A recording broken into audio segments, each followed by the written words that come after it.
Appeals is being conducted both remotely and in person, consistent with the temporary provisions of the open meeting law, which extends remote meeting protocols through March 31st, 2027. This meeting is convening by a Zoom video conference and in person as posted on the meeting agenda, which can be found on the Town of Grafton website. Please see the meeting agenda for details on how to participate remotely. Please note that this meeting is being recorded. All participation within this meeting will be visible to others. Screen share, please be aware that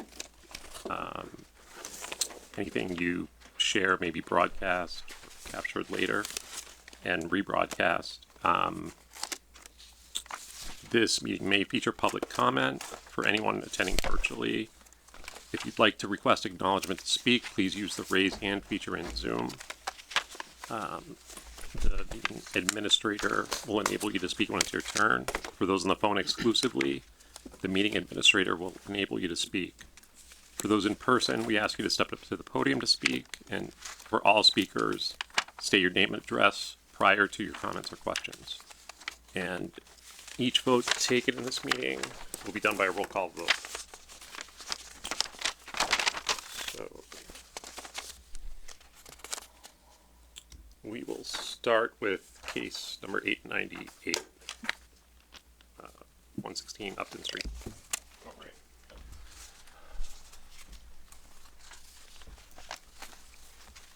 right. Just for the record, I'm Chad Boardman with Upton Road Properties, LLC. And I'm here tonight to hopefully ask for a simple extension for a condition of D10, which refers to the open space parcel being deeded to the town conveyed to the town. I'm just asking for hopefully another 3 months as we work out the plans, go to the selectmen, and have it, the deeds and things reviewed by town council and things for the land transfer, and perhaps tie that deadline to a date rather than a building permit or something like that. Okay.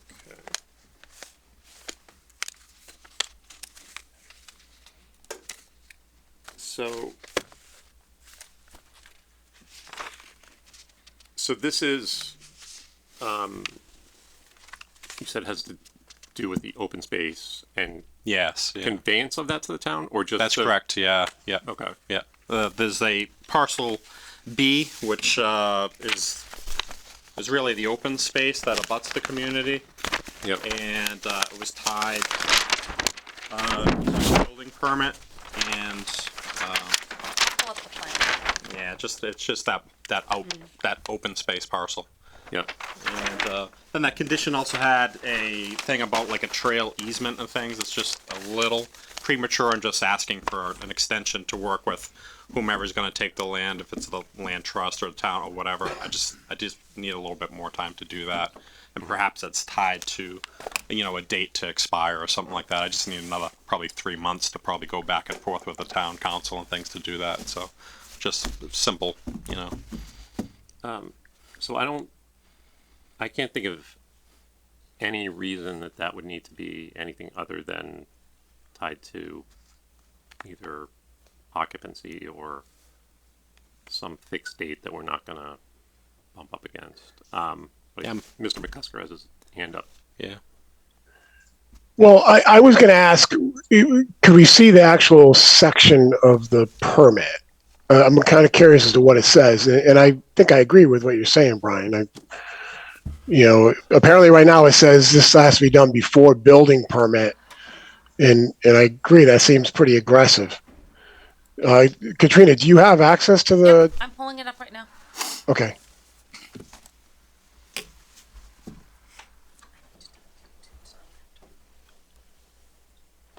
It's D10, right, Chad? Yes, D10. Yeah. I think I missed it during the initial permitting, and probably would have tied it to an occupancy or something like that. I think there's been something in the past, obviously, that wasn't conveyed to the town, so I think it was rather, important to tie it to something. So I think that's how it got stuck in there originally. No problems doing it, just an extension would be great. I mean, to actually convey it, doesn't that need town meeting approval? Yes, it does have to go to town meeting, so, So you need more than 3 months. right, cause he'll have to get it on the, agenda in the warrant article for the May town meeting. Well, that's probably a good milestone then. That probably work out Yeah, perfectly. 'cause you'd have to get on the agenda and that Yeah. has to get set Right by now. Oh, and the signature and the whole 9 yards too. February. Okay, so I gotta go to immediately get to the select board and get. Oh, for God's sakes. Okay. When's the cutoff date for that? You'd have to ask Amber and Wade, Okay, sorry guys. but was it's, just a- it's that was after a the one. first of the year. Okay.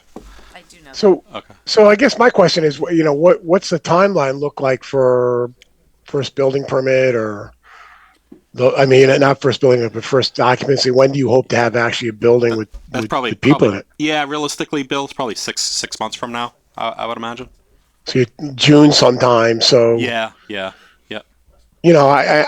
hate the I think I think it's going to be a challenge for you to even get it on to May town meeting. I mean, you got to hustle and everything's got to go right, and so we've had other projects where this didn't get done until the very end.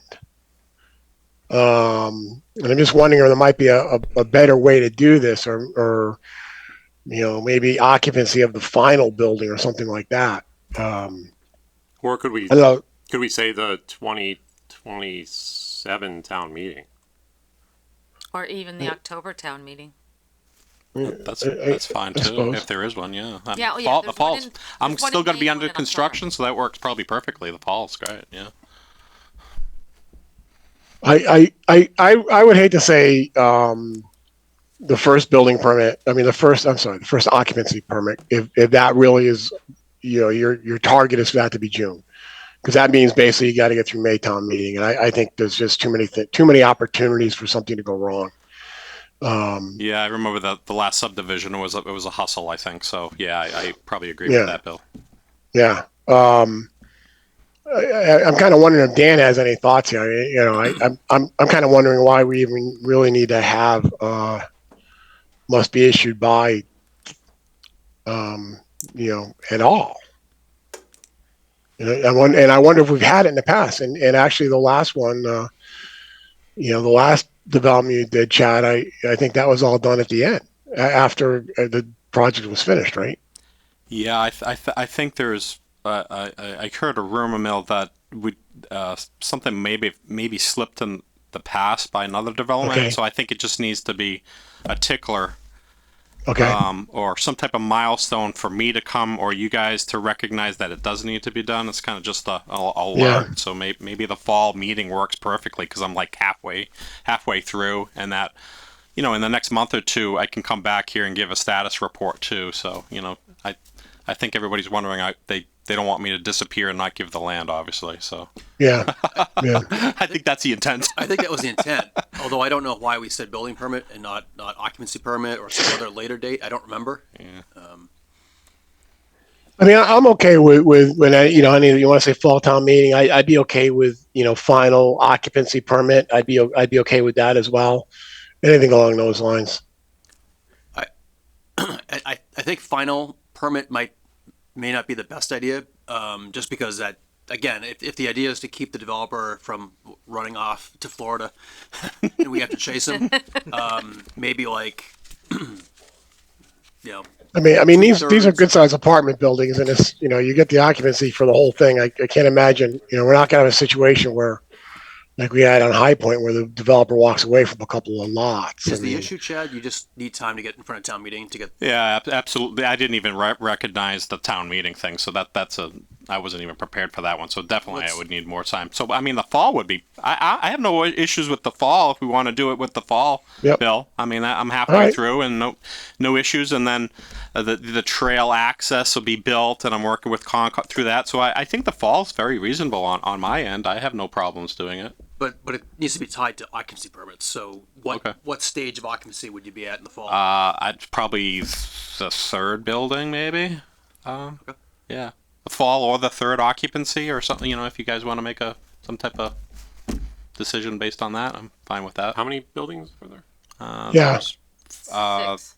yeah. 6. 6 on that one. There's 4 on Pleasant Street. I don't know. Or a date. I mean, I would be fine with saying the final occupancy permit. Final building. Yeah. I think that's putting it off too far myself. Well, with The final one, the intent of doing it in the fall next year. why not just say by the fall town meeting or third occupancy permit? Well, you know, I mean, it ends up going He can come better, back and ask for getting another stuff done extension. sooner, or something goes wrong, comes off the rails for fall town meeting, you know, next thing you know, he's back here asking for another change, which I guess isn't that big a deal either. You could say by the end of 2026 or the third or fourth occupancy permit, whichever comes later. You definitely want to Yeah, have I- both a time and an occupancy permit, but I was actually thinking fourth. If he thinks, Chad thinks he's gonna have 3 buildings up, give him the opportunity to be ahead of schedule, get 4 up, yeah, and, so just say, you know, before the 4th occupancy permit. totally fine. Yeah, I'd be okay with that. yeah, because I'm just gonna immediately start working on the plans and things anyway. So it's gonna be in process. It's just no, that works for me. so fourth Fourth occupancy, occupancy. Yeah, fourth building building permit, occupancy. Yep. or Or December 31st, Yeah, 2026, Yep. whichever comes later. absolutely, absolutely. There shouldn't be any issues with that. And I'll be in here before that, just giving general updates, anyways. So Whichever's earlier. Yeah. yeah. Correct me if I'm wrong, but an occupancy permit has to be for the whole building, right? You can't get a, Correct. It's Yeah. for the Okay. entire building. yeah.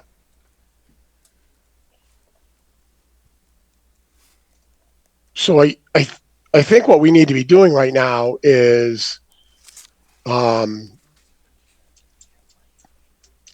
actually, Chad, I should have done this, I think, ahead of time in writing, but made a request for a change to the comprehensive permit to, you know, change D10 to read whatever, you know, 4th occupancy or whatever it is. And then we need to vote on whether it's a significant change, or I think that's the Substantial wording, but change. Yep. Yeah. substantial change or not. Well, yeah. For a de minimis change would not Yeah, would not be necessary.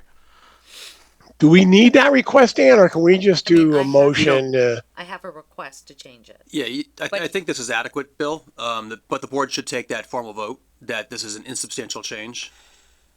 Yeah, under the- Katrina, you have something in writing? Yeah, I have an email. I thought I sent it to you guys. If not, it's in your packets. Not mine. It's in my, this Where it's in the packet. packets. Oh, that's why, because I got it in. I didn't forward it to Bill. I'm sorry. But that's okay, because Dan just said we could just take a motion. And I think the motion is going to be to change.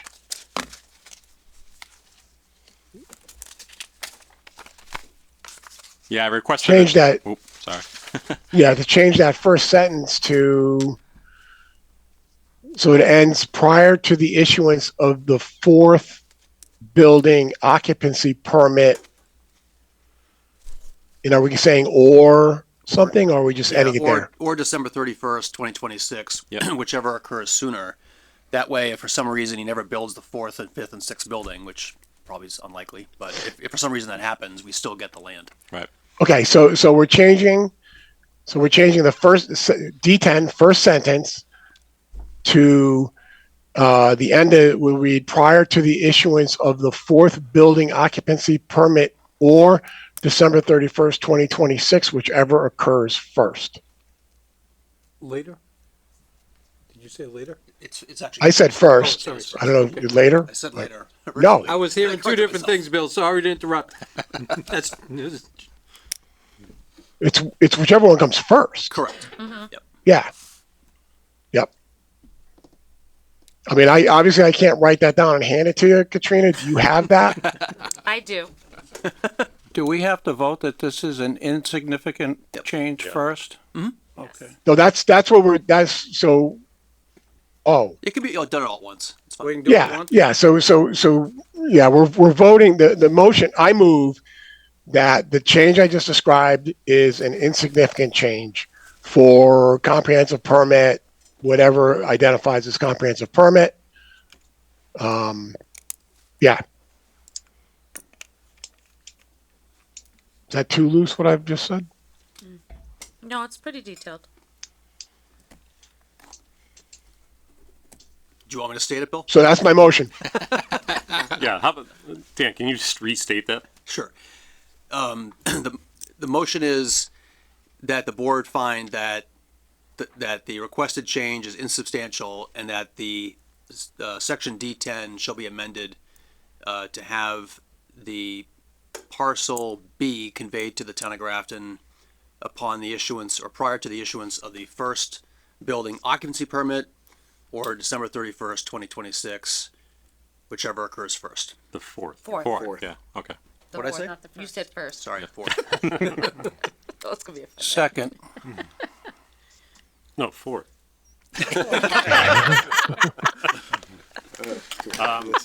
All right. Good we'll job, take a roll call vote. Reed, Yes. Mr. Mejia, Yes. Mr. Adams, Yes. Mr. McCusker. Yes. Chairman votes yes. So Excellent. allowed. No, thank you all. It was nice to see you and happy holidays to everybody. So whoa, not so quick. Oh, So we just got a quick update on Upton Street. What's going on in Pleasant okay. Street? Yeah, actively all under construction. All the utilities are in. Obviously, we're getting stopped with some of the frost, but we're continuing on up there. I think all the sewers pretty much in. Drainage is going in. What kind of timeline there for the first? First foundation probably in a couple weeks. All right. So yeah, so that's encouraging. Obviously, skipping to the other site as well. You might have saw that the whole place is subgraded right now. So that one's in a great state as well. Most likely that will the work will probably stop over there now that it's all subgraded, and probably by spring we'll stop doing utilities and things over there to get ahead of things. That's the reality over there. That job is also going extremely well, and Excellent. I don't think there's been too many complaints in the neighborhood. At first, there was a few things of the earliness, which always comes. But we installed We think we figured that out. yeah. Plus, we installed cameras over there, so I was the sly guy, so I know who was there or not there through accusations. So that worked out well. Excellent. Thank you. Sure. Anything else? No? Okay. All right, great. All right, Well, I thank thank the guys in back of me for kind of skipping the line here, so I appreciate the time. Thanks, Chad. you. All right, Have a thank nice you. holiday.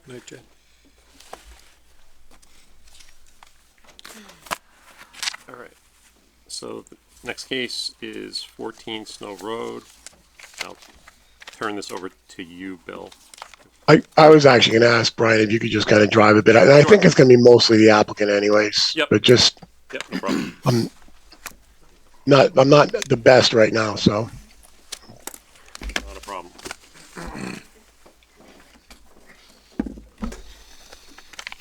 Actually, Bill, the sound quality is really well. It's like he's right here in the room. Yeah. Really good quality. All right, good evening, everybody.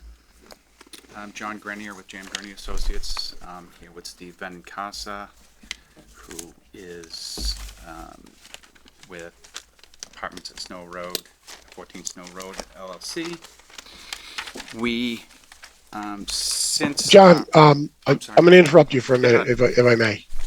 I do need to bring to the board's attention that I did meet with the applicant, Mr. Venacasa, between the last meeting and this meeting, mainly just to kind of review some ideas he had and thoughts to bring to the board. And that's really the extent of it. He showed me what he's going to show tonight. I didn't necessarily offer any strong opinion either way. And that was about it. So I just want to make sure the board is aware of that. That's really about it. I don't think we talked about anything else than the drawings that they're going to present tonight. And we each buy our own coffee, too. What's that? We each buy our own coffee. That is correct, actually. All right. Sorry, John. I should have interjected that right at the beginning. Politically correct. So, as Bill said, we do have some updated plans to review with the board. Since our last in-person meeting, we did hear you that you do still have some concerns about, I'm not going to use the word density, having it too compact. So with that, we were of the opinion before, and as we've been working through this process, as you know, make sure that the site flows right, we have adequate parking, we have adequate amenities, open space, etc. But with that said, we did review the plans again, and we came up with two alternatives that we'd like to review with the board. The first one is, as you know, the original plans, or the last round of plans, we had 4 apartment buildings in that quad area. What we've done is with what we called layout plan option A, is to remove one of the buildings. So that's a 24-unit building. Originally, the 4 buildings were at the 4 corners. Right now we have one building on the north side, one building on the south side, and another building that would be on the east side. And obviously the clubhouse is on the west side. So that, Can I just stop you for one I'm second? sorry, go ahead. I just want to make sure we're looking at the right. This one that I just put up right here. What's that labeled? Oh, I see. This one there's one, if you look at the bottom right-hand corner, one's option A and This one's is option A. This one's Okay. layout option A. Yeah, it's option A and option B. So what we did was that allowed us to spread out the buildings, add some more green space, some more separation between the buildings. It also, because we were losing one building, that allowed us to increase some of the islands, so we could have some more green space within the parking areas. Additionally, with this option, if you could flip to, it's the elevation plan. Did you send me that? Oh, the pictures? Yeah, well, it's a PDF. It's this plan. Oh, yeah. Yep. That's the four-unit, four-story building. So these are the rear buildings. What we did, because there was concern about with the 4-story, the height of them. So what we did was we stepped it so that we removed, these were 64-unit buildings. Now it's a 60-unit building. So we took off 2 of the 4th-story units on either end. So it steps. And we think this gives it not as much massing. It gives it a little bit more character. I think it blends in better. And keep in mind, these are still 600 feet off of Snow Road, so they are the furthest back buildings. But we believe it softens it up and allows, especially visually from both the north and the south, you're looking at the gable end of a 3-story building, and the 4th story is stepped back enough so you're not looking at a broad side of a building. It's more pitched, so it doesn't seem so large, especially if you're looking at it from the north and the south off-site. So with that, that's a total reduction of 32 units, a 24-unit building in the quad, and then 4 units off each building. So there's 24 and a total of 8 off of that. So that's option A, which what this does also do, it allows us to still keep the subsurface parking over on building 1, which is of the back building. It's the one on the left on the north side. And also we'll have elevators in these buildings. So that will also, for whether it's elderly or people with mobility issues, we'll still have elevators in those buildings for mobility for people. So it kind of opens up the spectrum of residents who would be, feel more comfortable with an elevator, especially going up and down, whether you're bringing in groceries or whatnot. So we think we think this is the best option from our point of view. Before I get into the other option, I'd also like to say with this option, We did have a meeting a couple days ago with the fire chief and the fire captain. And I know that there was brought up some concern that we have 4-story buildings. We talked to them about providing access, drivable access, plowable access around the back side of those buildings so that if they need to get access on the back side of it with their ladder, they can get around there with their truck and year round and have a stable access area to get around the buildings. And we gave as Katrina brought up, a truck turning, emergency vehicle turning, and we went through that with both the fire chief and the fire captain, and they said they're fine with a 4-story building, so they seem pleased about that. Now to go to option B, what we show there is rather than removing a building from the quad, this would take the whole 4th story off of the back building. So everything would be 3-story buildings. Again, this removes a total of 32 units because there would be that 4th floor ultimately would be 16 units off of the 4th floor on each. So there's 32 units. Again, it allowed us to remove some parking in order to have bigger landscape areas within the parking areas. The flow of everything is still the same. It just allowed us to have a little bit more landscaping areas and island areas within the parking lot areas, particularly in that back parking lot area, because that's the largest parking area on site. So those are the 2 options we would like to discuss with you. As we said, we heard that there was concern about having everything being too compact. We think that option A, from our point of view, I think that goes a little bit further to give the sense of openness by getting rid of that building.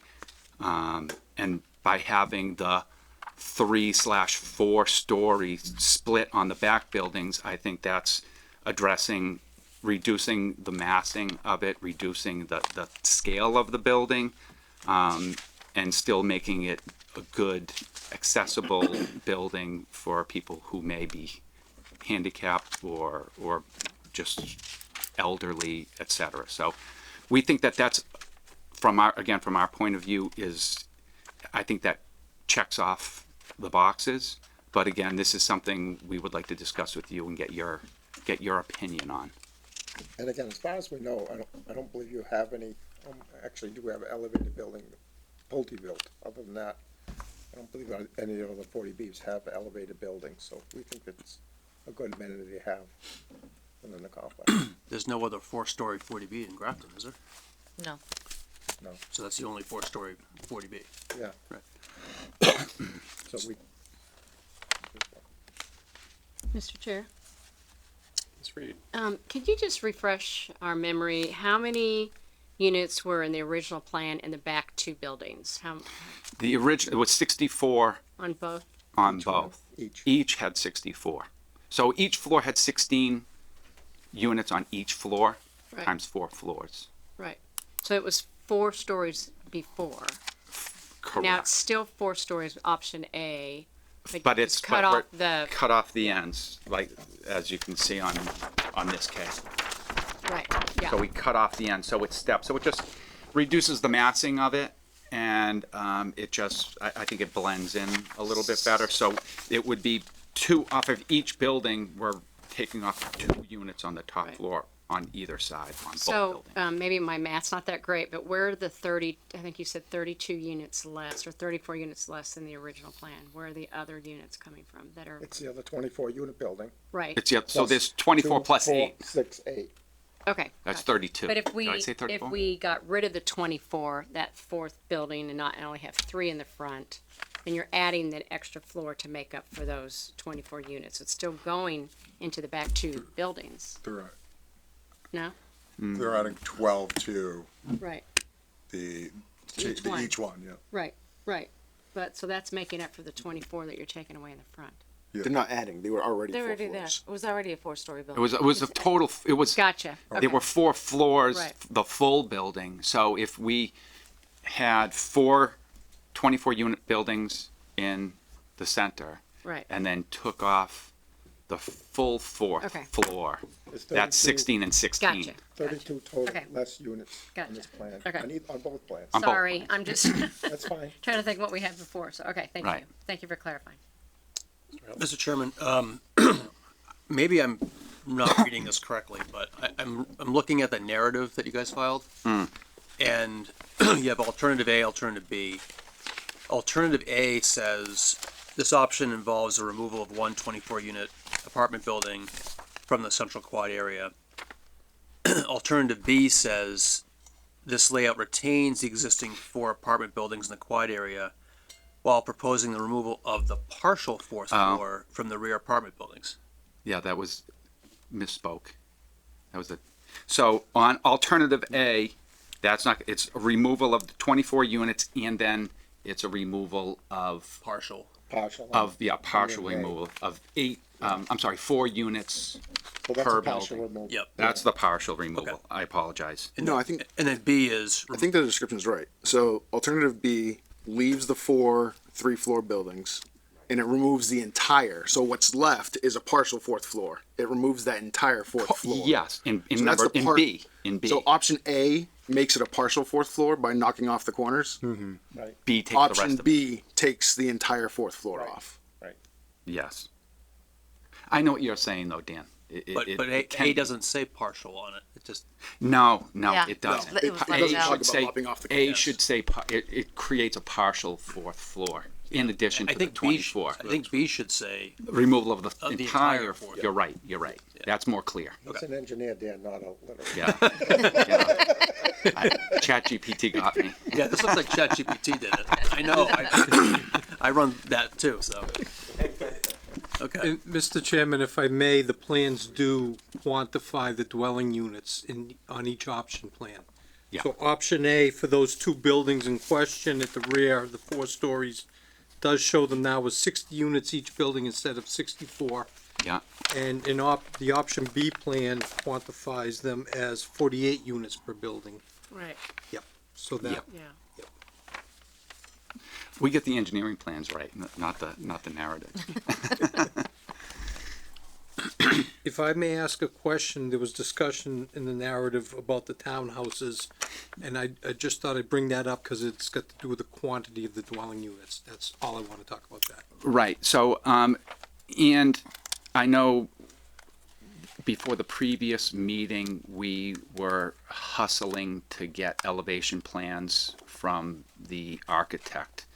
And they ended up, he showed them as 3-story. That was never the intent. So we updated that and those were in the picture files. In the- Trina, At the last meeting was that. right. So yeah, it's not a PDF. It's, Oh, it's the individual ones? it's those individual ones. So we confirm those are 2-story total, 2-story with a gable roof. It's not 3-story. So we updated those elevation plans to reflect that it is just a 2-story, and those are 2-bedroom units. And there's a total of, in the previous iteration of that, we ended up removing some of the townhouses. I think we had an additional single on either side of the entranceway. We got rid of that single, so now there's a total of 4 duplexes, 2 on either side of the entranceway. It gave us more separation from our butter.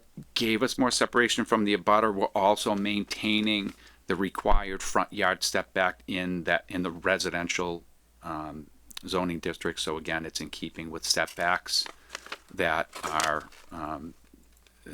in the residential zoning district. That's which zoning district is that?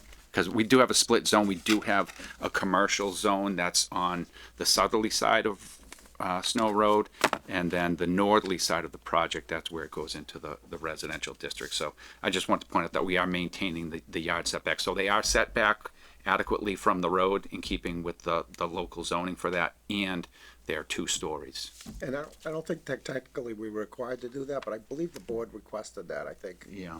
And that's why we did that in response to your request. Go ahead. Can I ask a question? Please. So there's a total of 8 townhouse units? Correct. How many were there before? Oh, yeah. 12? Yeah, it's, well, started as 12. And then in the last iteration, it was 10 because there were 2 individuals on their own. Now Yes, it's done. we put some singles, I think they're on the Yeah, outsides. one So- single on each side. So these look pretty big for 2 bedrooms. What's the square footage?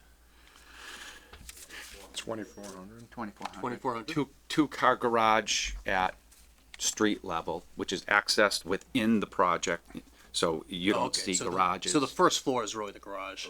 Correct. The first floor is really the garage, and you do have an entranceway on Snow Road, but that's more, that's not as functional. People are gonna drive into the project, go into their garage. They have, a little porch that's on the side of the garage, inside the project. So that's gonna be the main entrance, just so it has the appearances of being a front door. That's not nearly as used, but just, it's more for the It'll be nice curb appeal. when you More drive down curb. Snow Road. more curb appeal. give a good So you're not curb. looking, I've seen other projects where the access is within the project and that's where the front door is. And then on the back, which is facing the street, they have a deck, which it's, you know, it doesn't have the right curb The appeal. curb appeal is important to us also. So with having this, so it looks like a traditional front door, it adds to the curb appeal. And that's not really the door that's going to be primarily used. So did you give us floor plans for these units? We have floor plans for those? But this is a new Yeah. design though, right? Well, they, They're all in the They're architectural a couple file. months is it? old. Oh, yeah, I The color file. They're in here? We got them now. Yes, I've got them in there. The last 3 sheets I put in. The file with the architectural. They're in, This guy. Oh. The last, that about the one. third from last, the fourth from last. Oh, I see it. Okay. Great. We added the garages as well. and those are true 2-car garages. They're wide doors, so you can get 2 cars in there easily. And then there's gonna be two true parking spaces in front of the garage door. So really, the townhouse is, there's not gonna be, overflow parking or intermingling of parking. So people in the townhouses, and you still have 2 parking spaces in front and 2 parking spaces in the garage. And I know it was brought up that sometimes people don't use their garage. They store all their stuff in there and they throw it in. So, but with this, they still have 2 true parking spaces in front of the garage. And I don't know if you noticed, but I guess these guys said that it was up there, but we had a new, what do they call it? The perspective done, since the last meeting also, which shows the 2 units built, so if you wanna put that up again. She had it up. It was on the screen. I don't know if Oh, you yeah. noticed it. Oh, yeah, there you go. Yeah. Yep. So, all in all, in terms of, That actually reflects the actual landscaping plan as well. Okay. so just in general, what we've tried to accomplish with the most current plans is to have plans that from Snow Road fit into the neighborhood. When you pull in, that the size and the scale of the buildings as you pull in, we have the 3-story buildings within the quad. We removed a building, so it gives you a little more sense of openness. And I think it was brought up by the architect who reviewed having what he called layering. And so then you have the larger buildings in the back, and then by scaling it down and stepping those to go from 3-story to 4-story, it takes away a lot of the massing of it, so it doesn't seem like a big 4-story giant in front of you. It tapers it and steps it. So I think I think we're checking off a lot of the boxes with the flow of the site, the openness of the site. I did the math on even with reducing the parking to some degree and adding larger landscape areas. We're at over, without counting any of the detached garages, we're over 1.8 parking spaces for each unit. And that's not talking about the townhouses. This is just apartment buildings only.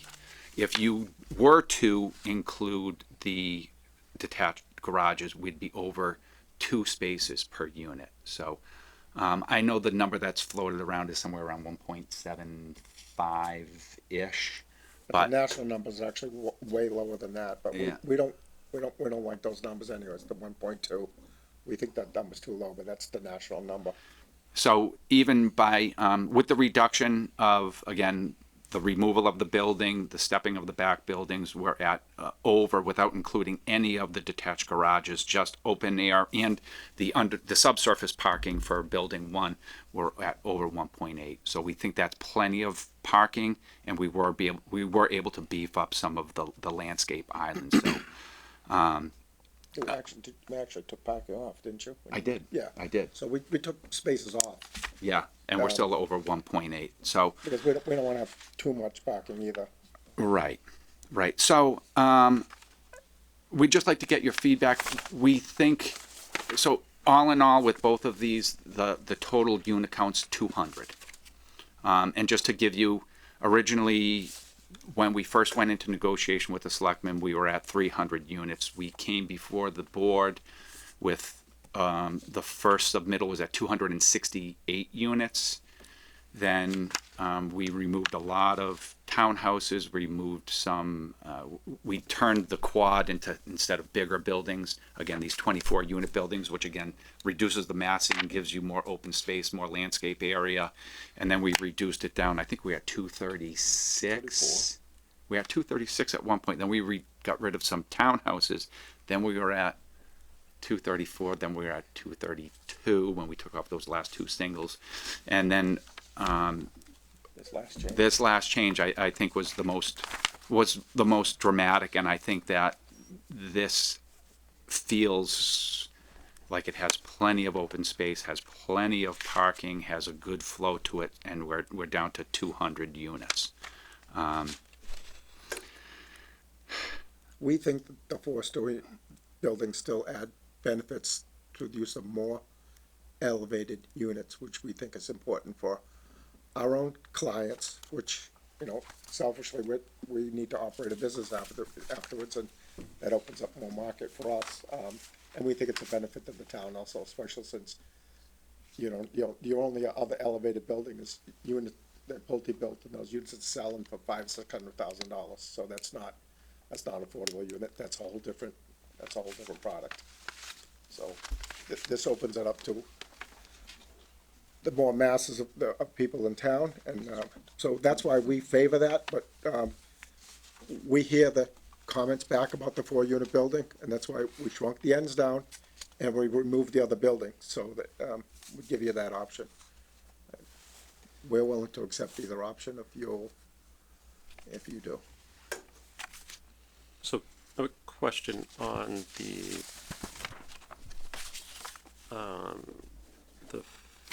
fire truck plans. We did have a when I told you we met with both the fire chief and the fire captain. They wanted to make sure that all the driving aisles were 24 feet wide. They said their fire apparatus with the outriggers on each gives them 18 feet. So we have a 24-foot wide driving aisle. He said they're fine. They can have their fire engine with the outriggers. They did, when we performed the auto turn analysis, and we confirmed that it is their, we do have their exact fire engine. He wanted to make sure, if you look at that colored plan, the orangey, it might look yellowy, but more orangey, that is the wheelbase going around. The green, if you see that flares out, that's the tail end, which the overhang of the truck, which in the back overhangs over 16 feet. If you go to the center line of their rear they have dual wheels in the back at 16-foot 10, so that tends to flare out. He just wanted to confirm that that would not be going outside of the driving aisles, which, you know, in case there's a snowbank or there's landscaping or something, that the tail end of the truck wouldn't flare out, which we can accomplish that within the 24. When you do these, it's a video game. You're taking your mouse and you're clicking it around and it's driving around. In some areas where we were, you know, we hugged the inside of a curb where it might look tight, but then on the outside of the curve we have a ton of area. So when he heard, or they heard, that we have a 24-foot wide driving aisle, they said, okay, we feel more comfortable. But if you can just make sure, you know, drive it around to make sure that the rear end isn't flaring out, we should be fine. And then really the bulk of our conversation was making sure that we kept the area behind the rear buildings open so that they can year-round get around the building, because fires don't just happen in, you know, from May to November. They happen in February and January too. So we told them that we would make sure that we provide them with a detail for access around the back so that they can drive around that, so that they do have ladder access at the rear portion of the bike of those buildings, and with that they would be fine with the 4-story. It's a rare occurrence to have a fire in a building like that. I always, anything's possible, but it's rare because of all the safety regulations. The furniture has to meet certain codes, fully sprinkled, fully alarmed building, so it's rare that those buildings actually catch on fire. So, but it does happen. It can happen, I guess. So The other thing is that when we landscape these places, we would never plant any large trees of any size near the edge. So really, the landscaping is small bushes that if it really had to, they could drive right over them with the truck. We would never plant any trees of any size. And the reason for that is I don't know if everybody else knows that, but you plant a big tree within 10 feet of your pavement, those roots will stop buckling your pavement, 10 years later, and I don't want my pavement buckled. So we know a lot about this business.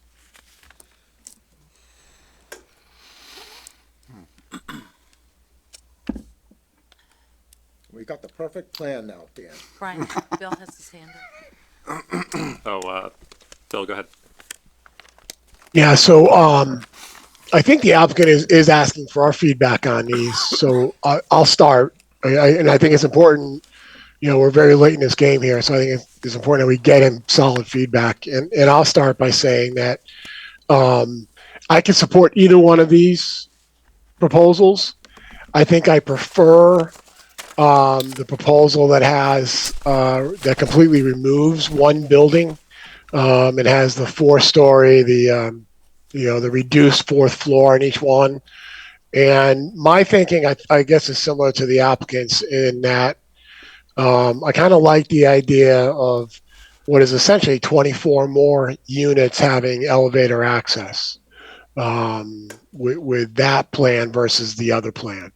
I do think there's some benefit to a certain population to having elevator access. And for that reason, my preference would be I guess it's their plan A. Mm-hmm. But regardless, I can support either one. I prefer plan A. And, I think it might be good if others could provide some feedback as well. The last thing I'll say is, that fire lane behind the buildings, I assume that there's not any problem with respect to buffer areas or anything along those lines with constructing that back there. I thought we were close on something, but maybe I'm imagining that. No, we had the limit of clearing we kept, because knowing that when you build these buildings, you don't want trees right behind them. You don't want trees overhanging your buildings. You don't want to have issues with. So we left a clear buffer for the limit of work, for the constructability of the building, and having some open area so you don't have issues with with any of the tree growth over there. So we maintained that same limit of work. And again, it would just be grading and making sure that there's no major shrubbery or plantings, right behind the building, so that we can keep that clear and keep that access open. And again, that's an open driving area. We don't believe that'll ever be used. But it will be there in the event of emergency. But we don't ever expect to drive on that, never. Well, plows are going to drive on it each winter storm. Correct. Yeah. Yeah. And Okay. there has to be a sub base. Correct. For the fire engine to go on top of, We're aware of Yes. so it's not just grass, it's, that. Right. No, it's you're gonna be, constructing it's gonna be basically like a road base there, and they wanted to make sure that, it's also not just the sub base and then, loam it and plant it with grass, because you need to be able to plow it in the winter. Actually, we were thinking that, as long as we were gonna build that we would incorporate that in our walking paths around the place. So we'd make that a walking area, because, the walking loops are really desirable. But didn't you have a 200-foot buffer back there? And I For- thought that was part of the natural heritage. Wasn't that part of the take permit or no? Yeah, so no building within. Right. with that. building. No building with that, and we did leave our room for grading, and they do have something where, ultimately we'll have some signage over there to, and we may do something to, just make sure people are aware that, there's turtles out there. Do you That's have what your it take is. permit for this? Our what? Your take permit from Mass Wildlife? They said it's not a take. It's a note, is not a taking, and we said that we wouldn't have any buildings within 200 feet off the property line. And obviously, they've seen this plan that shows the limit of work and also the work that would be associated for drainage on that northeasterly side. That's within that, but they were fine with that. They just didn't want buildings within that. So this actually is an issue that came up at our staff meeting, which I should probably give you an update. I don't think we've met since then. But this issue actually came up, and we weren't sure what the status of that was. So have you gotten a permit from Mass Wildlife? Is there a document that says you may proceed, and are there conditions attached to it? Or? The last thing that they wanted to see was they wanted to make sure that what we had for curbing was not a vertical turtle friendly. So it I know, I was trying to keep a straight face. So we have to have more of a sloped curb. So whether they said you could have a Cape Cod berm or a sloped granite curb. And so that's the last thing. What I wanted to do was wait till we finalized what the actual final layout was going to be, and then give them the plan that showed the slope granite curbing. Okay, so I don't keep on saying, oh, here's an updated plan, here's an updated plan. But that was the final check box. We've got the general okay from them. So you don't have an actual We don't permit have the yet. actual permit. No. Right, so but you haven't finalized We the don't have a final application. set of plans yet. we have an application with them. Yep. They've given us, we gave them a whole analysis of and the habitat, et cetera. Right. And they saw our initial layout, which was one of the last layouts that showed the drainage area on the north, the limit of work, the 200-foot offset for no buildings, and the last thing they came up with was the turtles have to be able to crawl over the curb. So I was of the opinion you wouldn't want turtles coming into the project because It's not a turtle-friendly parking lot. it's, No. you might get a little squished. But And I love turtles, but Yeah. not in my parking lot. yeah, so they said no, they want them to be able to traverse the curb. So we said, okay, we'll go with a slope granite. What do we know? Mr. Chair. Just read it. I love turtles too, and I think it's great. I think the turtle will decide what's dangerous and what's not. So if they say you the need to have turtle. a sloped curve for the turtles, Right. so I think it's great.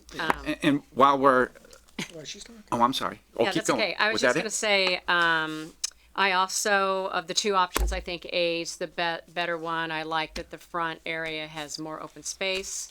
and the appearance of the back buildings with the step down, I think just makes it more interesting. And just to confirm, is it just one building that has gonna have sub parking? Yes, Just building one? building one. So Where you we'll can see build the it- driveway that goes down at the top of Okay. the sheet. And will building two have more parking spaces in front of it to offset that, the spaces you will not have? Well, they're not designated. I mean, it's just in general, we Yeah, try to have. okay, that's true, all right. But to your point, we made sure that the distribution of the parking was such that in front of each building area, they had adequate parking. So someone, if, Doesn't have to walk 300 feet to their car. Right, okay. right, not that they, Everybody wants Probably to better park for 'em. right next to the door. right. And will, the tenants have to pay extra for the parking, below, or is that unit gonna have a higher, It will have a Rent. higher rent on it. higher rent, so, Yes. cause it'll be included? Yes. Because it's in building one? Yes. Right. And the other thing we talked about with the fire chief and the fire captain was, to the extent that we, there's not gonna be any, EV Chargers? chargers underneath. Underneath, yeah. Because that's a fire hazard. And to the extent that we could dissuade, residents from parking EV cars underneath there, because that, I don't think we can do that though. I don't think you can do it, but he said it, so we, Those garages are pretty well built though, as Yeah. far as. And yeah, so, those under garages, it's over $1 million more for that building, for that garage. So we do have to charge more rent for that. And does the fire department have any concerns about EVs, as you're saying, underneath? well, they said, the codes keep on changing, but they can't, there's, They can't control them. You They can't can't- say to someone, you can't park an EV. This in came up at the meeting too, Yeah, and it did. they are very concerned about EVs in the garage. Yeah, So that's reflected in what their conversation was. Yeah. If there's any kind of code that is enacted that says EVs can't park in the building, we're fine with enforcing it, but yeah. right now, if there's Right, none. you can't. we- And how many EV chargers are on, in the parking lot? So we're, Colin Babcock, we're doing, Why don't you go to the mic? Colin Babcock, we're doing 250 kilovolt DC fast chargers that will service 4 parking spaces. Those chargers, each space will do 80% charge in 20 minutes, I believe. And then from there, we'll have maybe like a dozen EV ready, and I think probably 4 regular chargers. So maybe like 6 or 8 spaces total, but with the ability to charge. It's like 1, 2, 3, 4, probably 10 cars an hour. And that's part of the building code. Why are we doing this?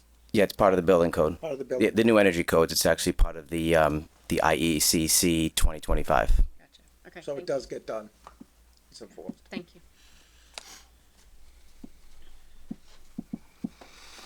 Sure. Two questions. So the elevators are only for building one or also for the building without Two garage? buildings, both, Both. both building back 1 and buildings. 2. Okay.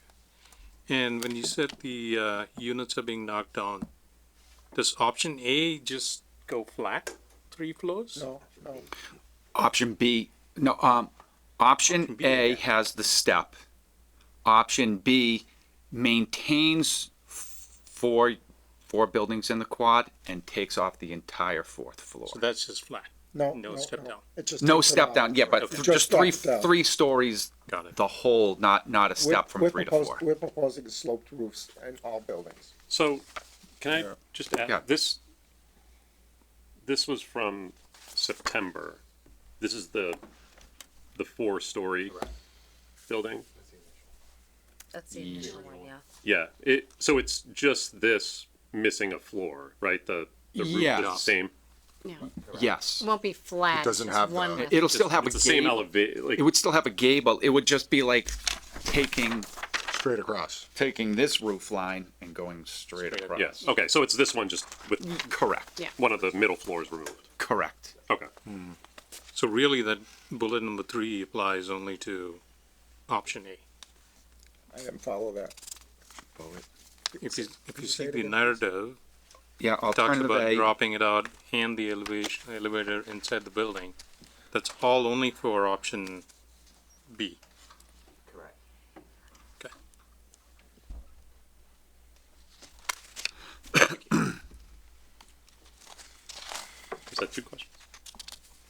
Do you have another one? No. Vote down. Mr. Chairman, if I may, Yes, please. Jeff Walsh of Graves Engineering, the zoning board of appeals, engineering consultant. I don't want to get deep in the weeds on the engineering, but I want to offer a couple thoughts on what's been proposed. With respect to the fire access, there's a gravel base proposed in Loman Seed. I would urge the applicant to consider the pervious type of pavement that allows grass to grow between it, because in the March time of year, when frost is coming out of the ground and the loam surface is slippery, there's gonna need to be traction if equipment apparatus has to go across there. So loam and seed by itself would be too slippery. You need that type of pervious pavement or something like that, which can be, there's various forms of it. There's even something like this behind the high school, the new high school, but And that's to, more to paved. clarify what, the fire chief did not want to have any loam and seed on top. They obviously want the compact base. They don't want loam and seed because they want to be able to, they want us to plow it and we're not gonna be tearing up Yep. grass. And so they want something that, to your point, that's more of a, they said whether it's a pervious pavement or some type of solid, more solid surface, not grass. Great. Jeff, can I ask you, what do you think the minimum width, if we did pave a road back there, and we wouldn't want it any kind of wide, what would be the minimum size that we could, I understand the fire department needs 20 feet for the width of their vehicle, plus the outrigger stabilizers, if you will, when they set up to put the ladder up. They need a good solid surface to support that fire truck, so you never know where it's gonna be. Right. That's why they look for 20 feet. In other projects I've reviewed, I'm seeing 20 feet. There's another one I'm looking at now with a similar type of access. I don't remember what they did, but again, it's 20 feet, and I don't remember if they changed the types of surfaces within the 20 feet to make it look narrower. But the full 20 feet is capable of supporting a fire truck with the stabilizers deployed and the guys out on the ladder when the ladder's reaching out. Because that's a force that's being applied and needs a solid surface. Well, there's balancing, obviously, and we don't want to get into the weeds too much, but yeah, we want to have obviously the adequate solid surface, but then there's the aesthetic portion that comes Agreed. into it. So you don't want it to look like a another roadway? a road or a track going around. But we can work with the fire department with what they would like to see. We'll satisfy the fire department. We may not like it, but we'll satisfy them. Just on that point, Mr. Chairman, the discussion that we had at the meeting was that the fire department would probably park their aerial ladder in the front of the building. There's only one aerial ladder, right? That I'm aware of. I mean, there could be mutual aid from another department, but I think their main concern was, access in the back, and they wanted to have a fire lane back there, which you're proposing. But I thought their bigger concern was erecting a ladder, not from a truck, but just the ladders. That the ladders that they have do not go up to 4 floors.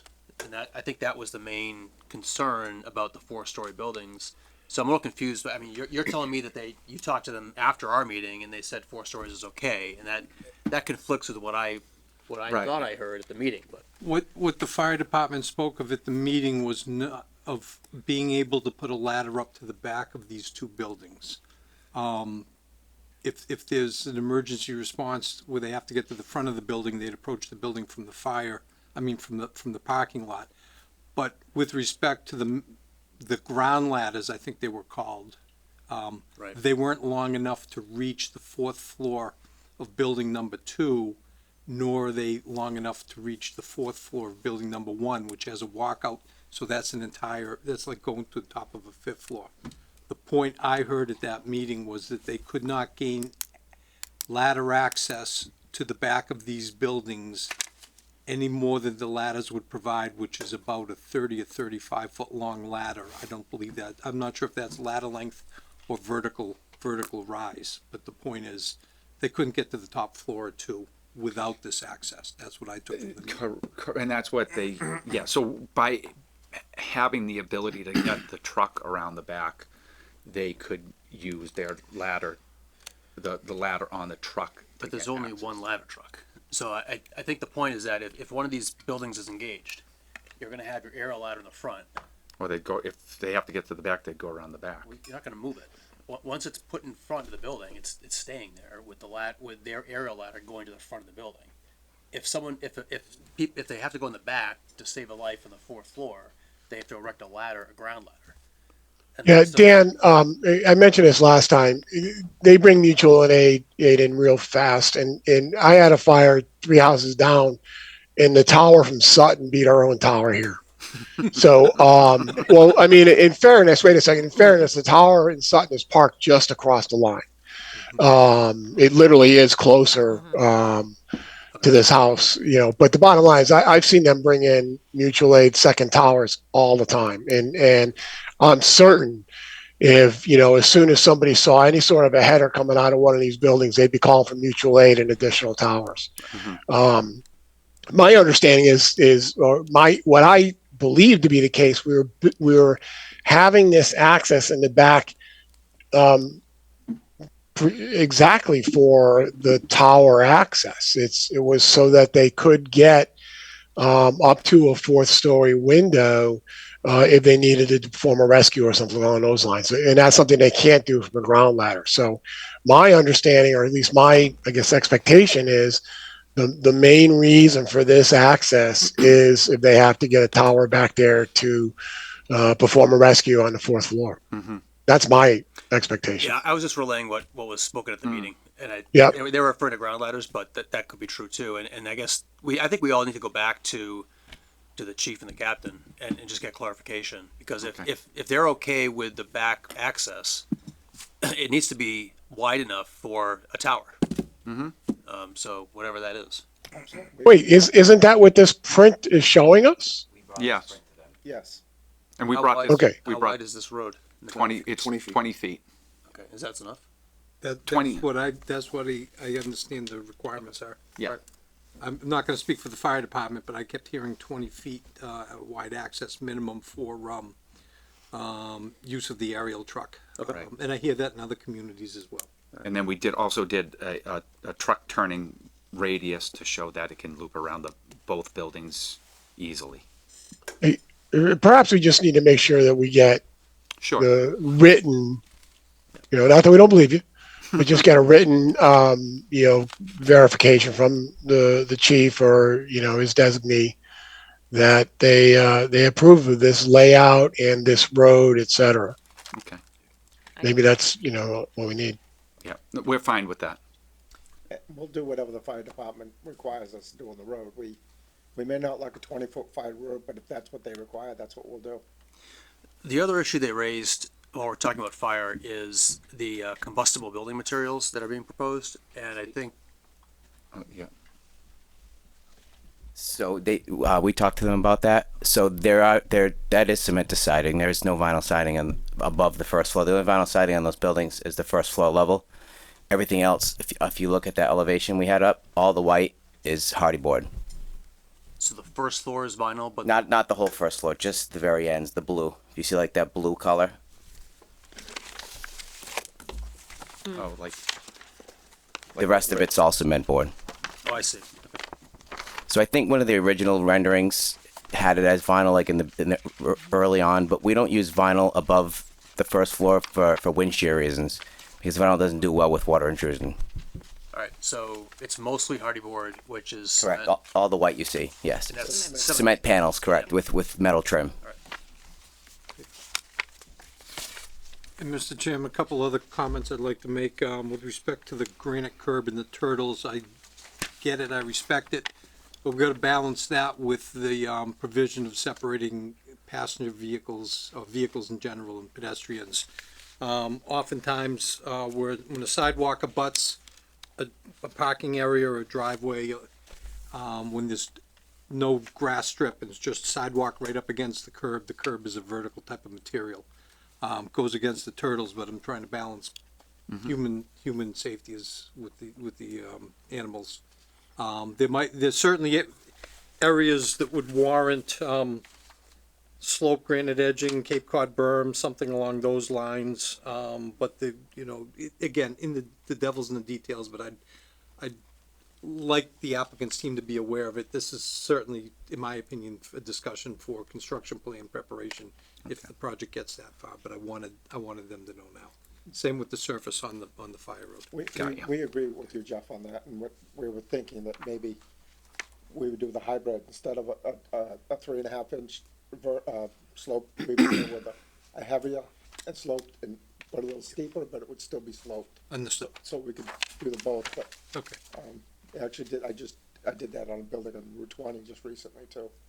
Worked out well. Thank you. Okay. And then lastly, just with respect to elevators, buildings to me are buildings. I look at the outside of the lot, but nevertheless, I'm not aware whether there's a prohibition that a 3-story building in the back can't have elevators. I'm not saying it's required to have elevators, but it can't. I'm not aware of a prohibition of a 3-story building. This building, I believe, has 2 stories, and then there's an elevator down the end.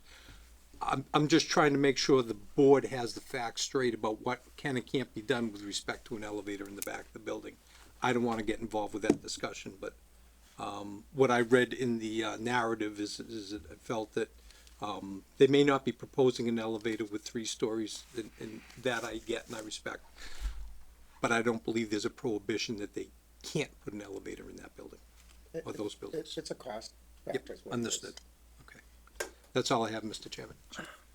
Where did you see that, Jeff? I think you're referring to the 24 unit buildings, right, Jeff? I'm sorry? Were you referring to the 24 No, unit he's talking about buildings? elevators. Yeah, That they're not elevated? that's correct. That's correct. Somewhere in here, in the narrative, and I'm not sure if it's an item 4, but there was just brief discussion about elevator versus non-elevator. Well, you said tonight that if it was 3 stories, you would not put an elevator in, right? And Cohen can speak a little bit to that, especially with the subsurface parking. So, again, like to Jeff's point, you could do a 3-story building with an elevator. It comes down to cost, it comes down to maintenance contracts, annual operating costs. The other thing, the one thing that I don't think it got touched on tonight was if you did a 3-story building in building number 1, we would not do subsurface parking. So you would lose that amenity as well.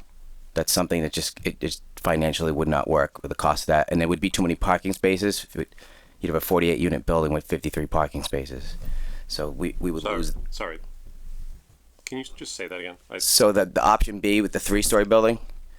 So you got building 1 that now in option A, the 4-story hybrid, we'll call it, has subsurface parking, 53 parking spaces under the building with the elevator access. If you go to the 3-story building at option B, you lose that subsurface parking. Not on the drawing. Right. Yeah, I think that was a mistake. I noticed that. That's And what's the downside of that? the downside of that. You don't provide something for aging people, elderly, or the parking under. Yeah. You're right, well, you're out of the weather.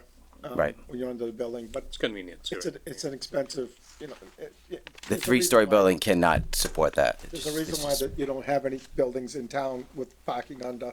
There's a reason why you don't have buildings with elevators. It's all cost thing, cost. That's what. Yeah, just make that clear. another question along that line. I like the way the building's got the edges down. It looks great. Mm-hmm. If you knock off one more floor, how many units go out from each of the building? 16. 16 from each. 16 from each or 12 from Well, it'd be each? 12 more than what you see there.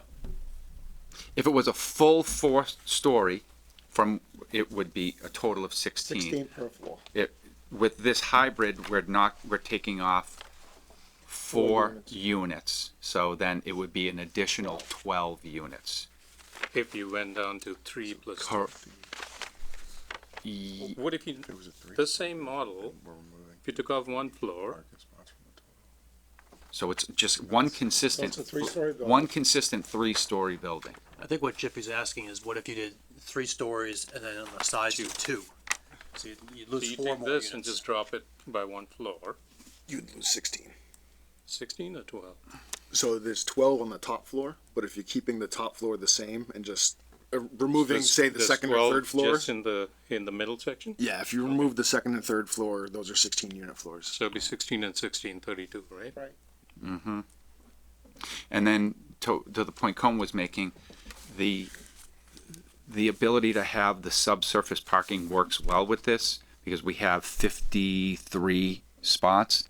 Now you would have with less units in there, you have 53 parking. Well, first of all, financially, it doesn't make any sense to have the subsurface parking. But in addition to that, you would have, we'd be losing, what, You only have 48 units. To 48 serve units for, versus- with versus 60 units. hypothetically 53 parking spaces. So it starts skewing the But where would you make up those spaces? We have plenty of spaces around. We've taken spaces off. then we'd have to start eating into some of those larger landscape area, parking spaces that, like in front of the buildings, we beefed up the landscape areas in the center of those back buildings. We made some at the corners of the loop, so to speak. We removed some parking spaces there, so you'd have a hardier landscape area. So we'd have to fight some other parking spaces back. At one point, we had too much parking and we went and pulled parking spots out. What we do is we would just plug those back in again. So at the end of the day, I think this conversation is more leading to, in my opinion, if we have the hybrid buildings in the back, the aesthetics of them are nice. We have the 3 24-unit buildings in the quad area, gives the much more open space, much more appearance there, and then we have a good spread of parking, and we have good landscape islands within the parking. So, again, not to, I just think this is it just works so much better and it flows better, and ultimately it would aesthetically look much nicer. And in general, those 24-unit buildings without the elevator are more cost-effective to build. That's why most builders build those. So that would be a different price point on your rentals too, where that building, on the end, that building number one, with the underground parking, with the elevator, is our most expensive building to build, and therefore it's the highest rent building. But we're still required to put a certain amount of 25% affordable in that building anyways, even though it is our most expensive building, but we just have to eat that. But it won't be the same as the affordables in building 2. It will still be a higher rent price No, based on you have to no. do the same, so it's It gonna, has to be the same. okay. No, it has to be the same because the state wants you to spread the So affordable the same units. amount, okay, so the They people want that them on get every building floor. 1 get a really good deal. They want them, They have they got a really Building good one deal, gets yeah. a good deal. Yeah, Be quick to sign up, you got a good deal.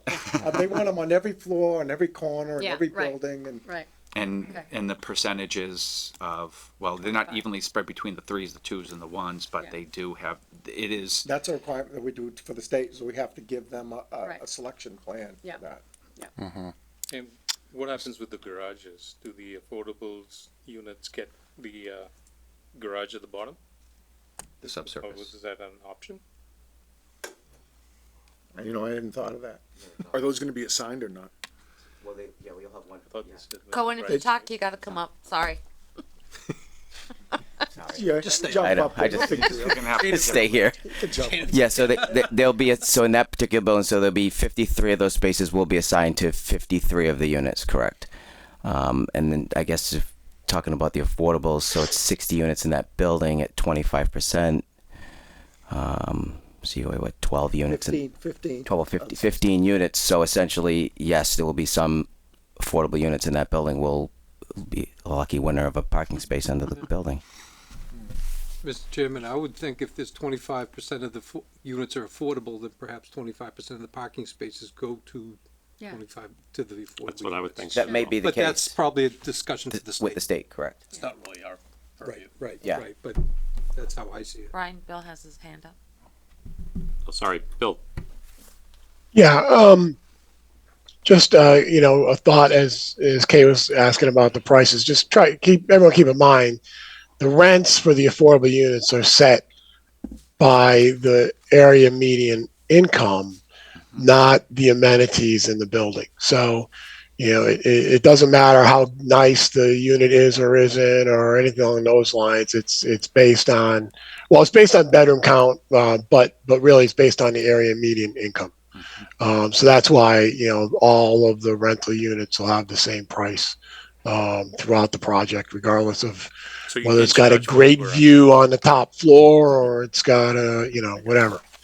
And it has to have the same Interior. interior, correct. So you can't do, laminate countertops in the affordable Right. units. Correct. No, that's all, they would You all. can with houses. Why can't you you can with houses.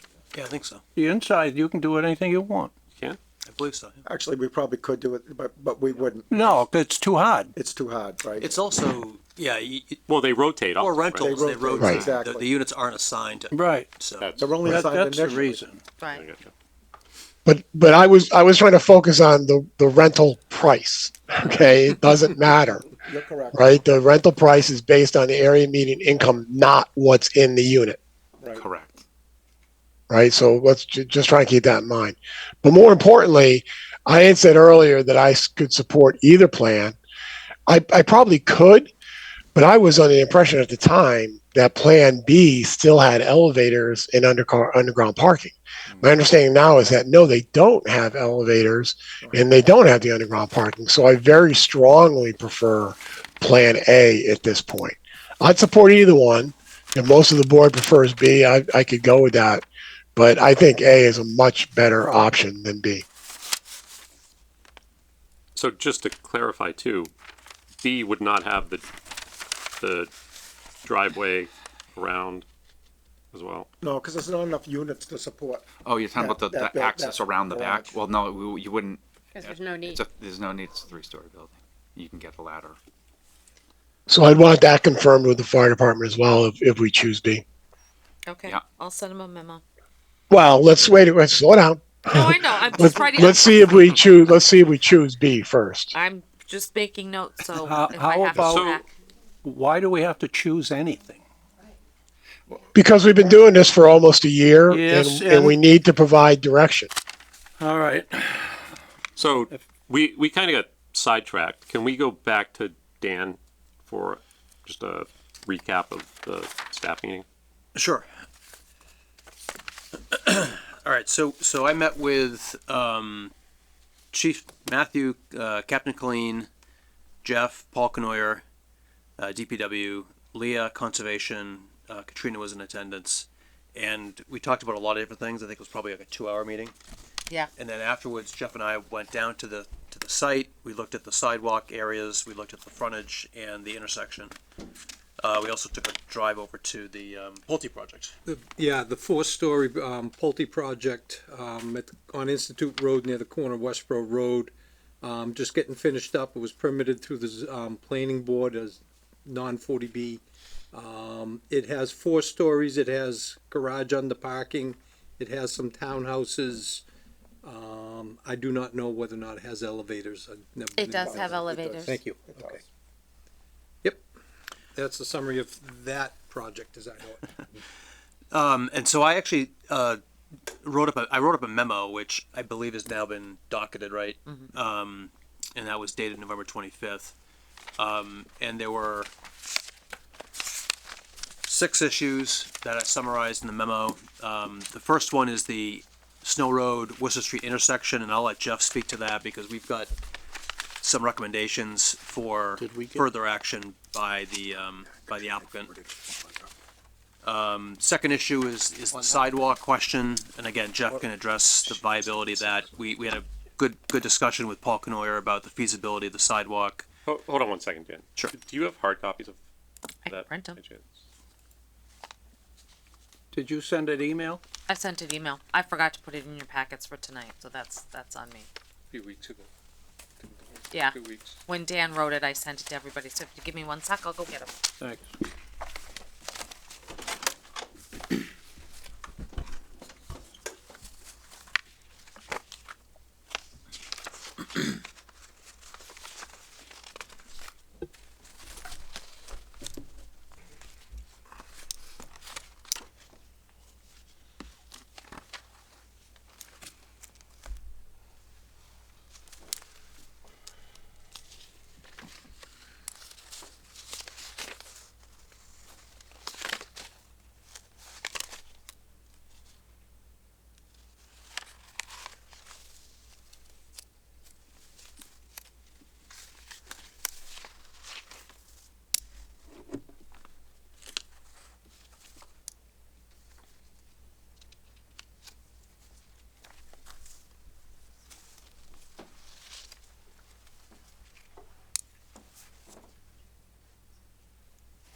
Dan?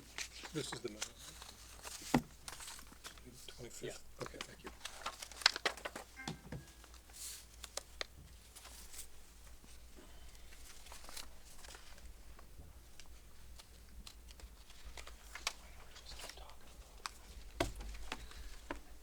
I'll cover like 3 through 6, and then go back to you for. Whenever you're ready, yeah.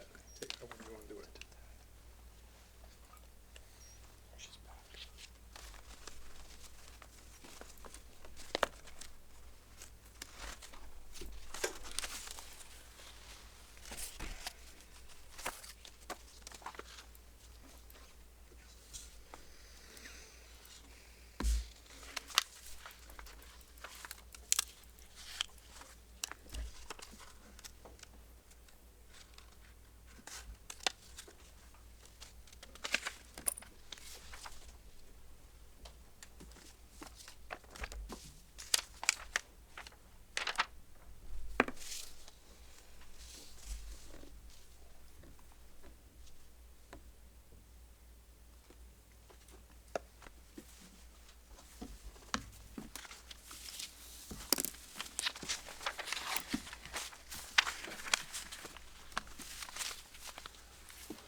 I still got them.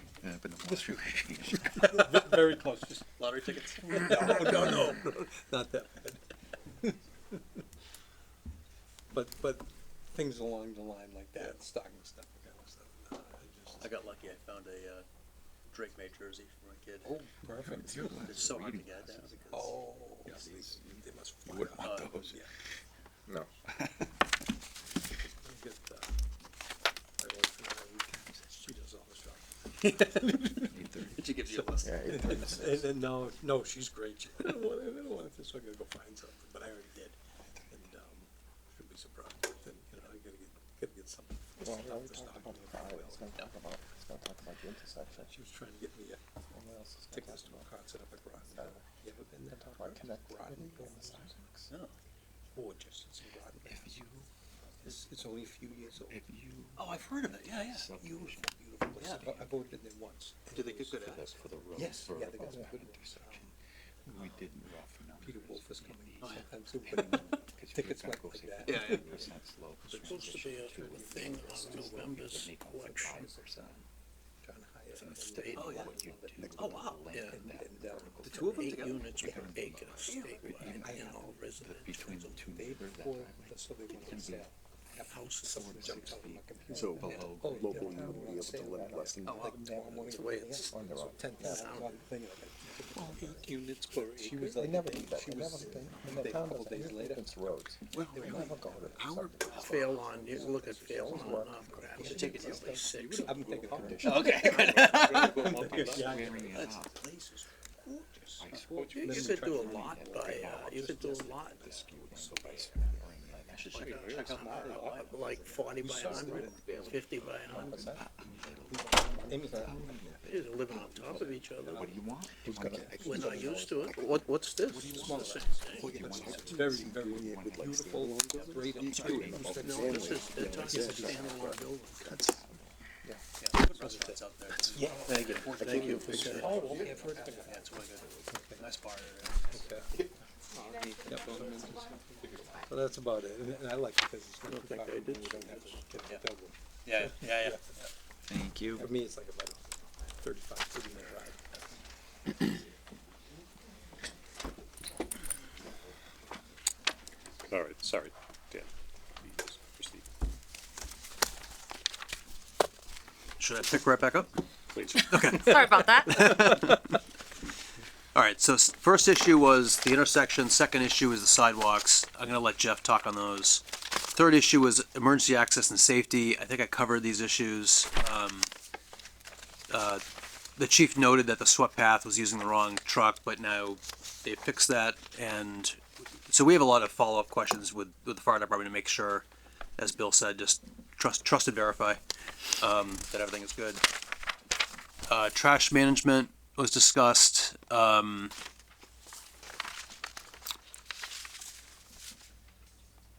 Is that still in the same did you move that location? For what, We're the, talking about. Oh, no, same location. The trash no, that's, compactor. no, that's same, that's, it's a again, that's self-contained unit. Okay, so I think there was just an overall concern that we gotta make sure this is really contained, that there's not gonna be any liquid spillage, because it's so close to the zone one, right? And so, It's a self-contained unit. I know, but, so we wanna have conditions to make sure that's, We could send you the specs. yep, specs are great, but it's enforcement and making sure things go correctly. Building height was raised, we just talked about that, and then the wetland issues. So the issue of the priority habitat, we talked about that. So you told us that the permit's been applied for but not yet obtained. So that's kind of being held in abeyance, it sounds like, until Final these plan. plans get flushed Correct. out. Yeah. There was a question over the ILSF, that's isolated land subject to flooding, that's a resource area under the State Wetland Protection Act. There was a question of whether those calculations have been done and provided to the commission. And that is to determine whether there's jurisdiction for the commission under the state act. Have you done those calculations, the ILSF calculations? Yes, and it doesn't meet the criteria for being ILSF. But with that said, we reviewed this with our wetland scientists since the last meeting, or since this memo came out, and even we would do it in either case, is whether or not it is an ILSF, we would still treat it the same, and the only Modification. modification is if you had a point discharge, so if you had a discharge pipe coming out of the basin into the buffer zone, that's would not be allowed with an ILSF. You have to keep any point discharges outside the 100-foot buffer to that resource area. So with that, we have a infiltration basin that it only has an emergency spillway. There is no outlet structure with a pipe going out. So just to make, and it holds through a 100-year storm event, what we would do is take the emergency spillway, and right now, as you look on the plan, it's on within the buffer zone where the emergency spillway is. We would just relocate that to the far end of the basin, even though it holds through a 100-year storm event. If there were a breach, it would be outside the 100-foot buffer. But wouldn't that be directing the water to the abutter? Wouldn't that be on the property line or no? I think the butter's higher, isn't it? It would go down, everything flows down to that wetland. And again, we're not, that's an emergency spillway. Everything holds through a 100-year storm event. So everything goes downhill. Everything goes downhill towards the wetland. That's downslope. Everything flows downhill towards that same resource area. And again, that would just be for an emergency spillway, and we hold through a 100-year storm event. So there wouldn't be Well, I any think- increase in runoff So our off the wetland site. scientist think had if you- some recommendations. Yeah, and so he we're had willing some to make- recommendations. I'm willing to make those recommendations. We're gonna change those. Right. So, and that's saying we'll treat it, whether or not it is an ILSF, we would treat it The same. the same either. So you're gonna modify the basin design? It would just be the location of the emergency spillway. Right, but, okay. Does that make sense, Jeff? That makes sense, yes. Okay. And then there's a question of whether there was vernal pool activity, in the isolated wetland area. Leah raised that as an issue. I guess it's been identified as a potential vernal pool area. So that was raised and the commission is, Oh, that was the vernal pool that I was, if it was a vernal pool. the commission is requiring that that area be observed in the spring, March, April, for evidence of vernal pool habitat. And that's it. And then we go back to the intersection and the sidewalk issue. And we will be filing with conservation, because there will be some grading within the buffer zone, so Okay. that would all be, I assume would be, obviously a condition that we go to the Conservation Commission for filing under their Well, the- regulations. It would only, just so I'm clear, you're only required to do that if the wetland is an ILSF, right? Well, if we're within 100-foot, Can you guys lean up? we're to the doing mic? work within a 100-foot buffer, we still have to file with conservation. But not if it's not jurisdictional. Are you- Oh, not if it's not jurisdictional, but we would treat it the same way either way. If that's an isolated wetland, that's only obviously under the local bylaw. Isolated wetland is under the local bylaw. Isolated land subject to flooding is a depression, doesn't have to have wetland species. That can be anywhere. Right. My recommendation to the ZBA would be to, if this is allowable, Dan, ask the applicant as a condition, or require the applicant as a condition to file an abbreviated notice of intent, which is just to identify whether or not resource areas jurisdictional under the State Wetlands Protection Act are at the site. And to, if they are identified to be there, to delineate them. At a minimum, what you're doing is that condition would obligate the applicant to file, or just clear the situation with the commission whether or not the resource areas jurisdictional under the state exist. If they exist, and if the proposed plans, proposed work within the buffer zones or within the resource areas, then they would certainly have to file a notice of intent. If the applicant,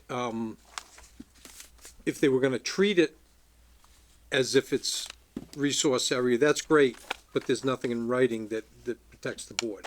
But the condition of at least filing an ANRAD, abbreviated notice of resource area delineation. Or an RDA, I think, right? Request for determination of applicability.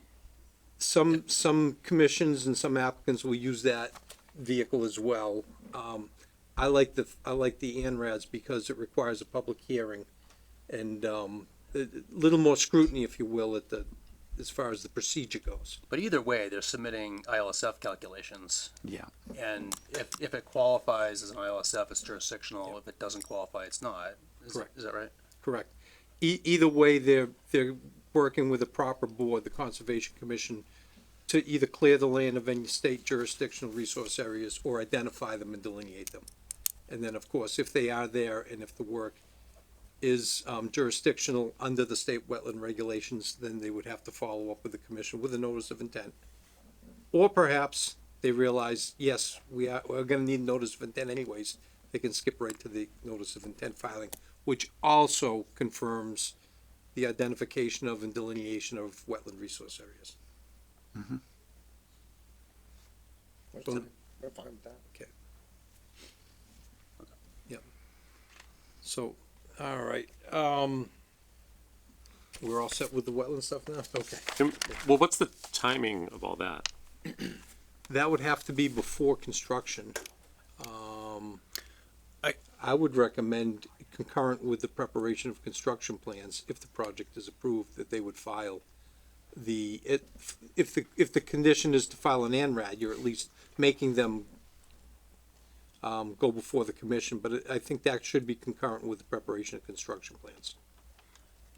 I think there's an argument to be made, though, that it should be done seasonally in the spring so that the commission has the opportunity to go out and look at this area. Yep.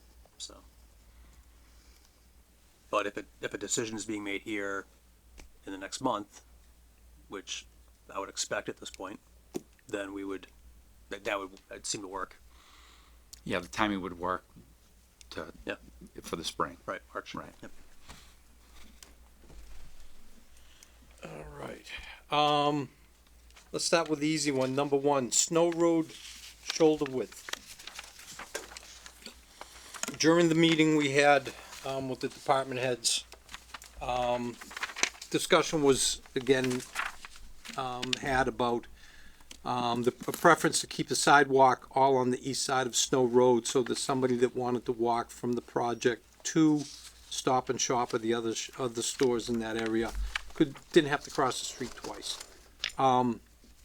All well and good, but there's some physical constraints with that, and Dan and I went out, I measured the shoulder width as measured from the curb, was, I think, Cape Cod berm out there, to the stones at the base of the wall is only 3.5 feet. Sidewalk needs to be at least 4 feet wide, preferably 5 feet wide. Subdivision rules and regs in this town call for 4 feet wide, but the accessible, Massachusetts Architectural Access Board requires if you have 4 foot sidewalks, every so often you have a 5 foot wide bump out so that wheelchairs can pass. Thank you. 3.5 feet. And that doesn't include a few stones that might have fallen off the wall. We don't know where the property line is, so we don't know if the property line is at the face of the wall, the middle of the wall, the back of the wall, whether the wall could be moved, if it's in the right of way. But it certainly makes it clear to me anyways that it's a physical impediment. I'm not saying that it's prohibiting a sidewalk from being there, but it's making it difficult at best. So that's one of the issues we discussed. The plans already propose a sidewalk route from the project to the existing sidewalk system down near the intersection of Worcester Street and Snow Road.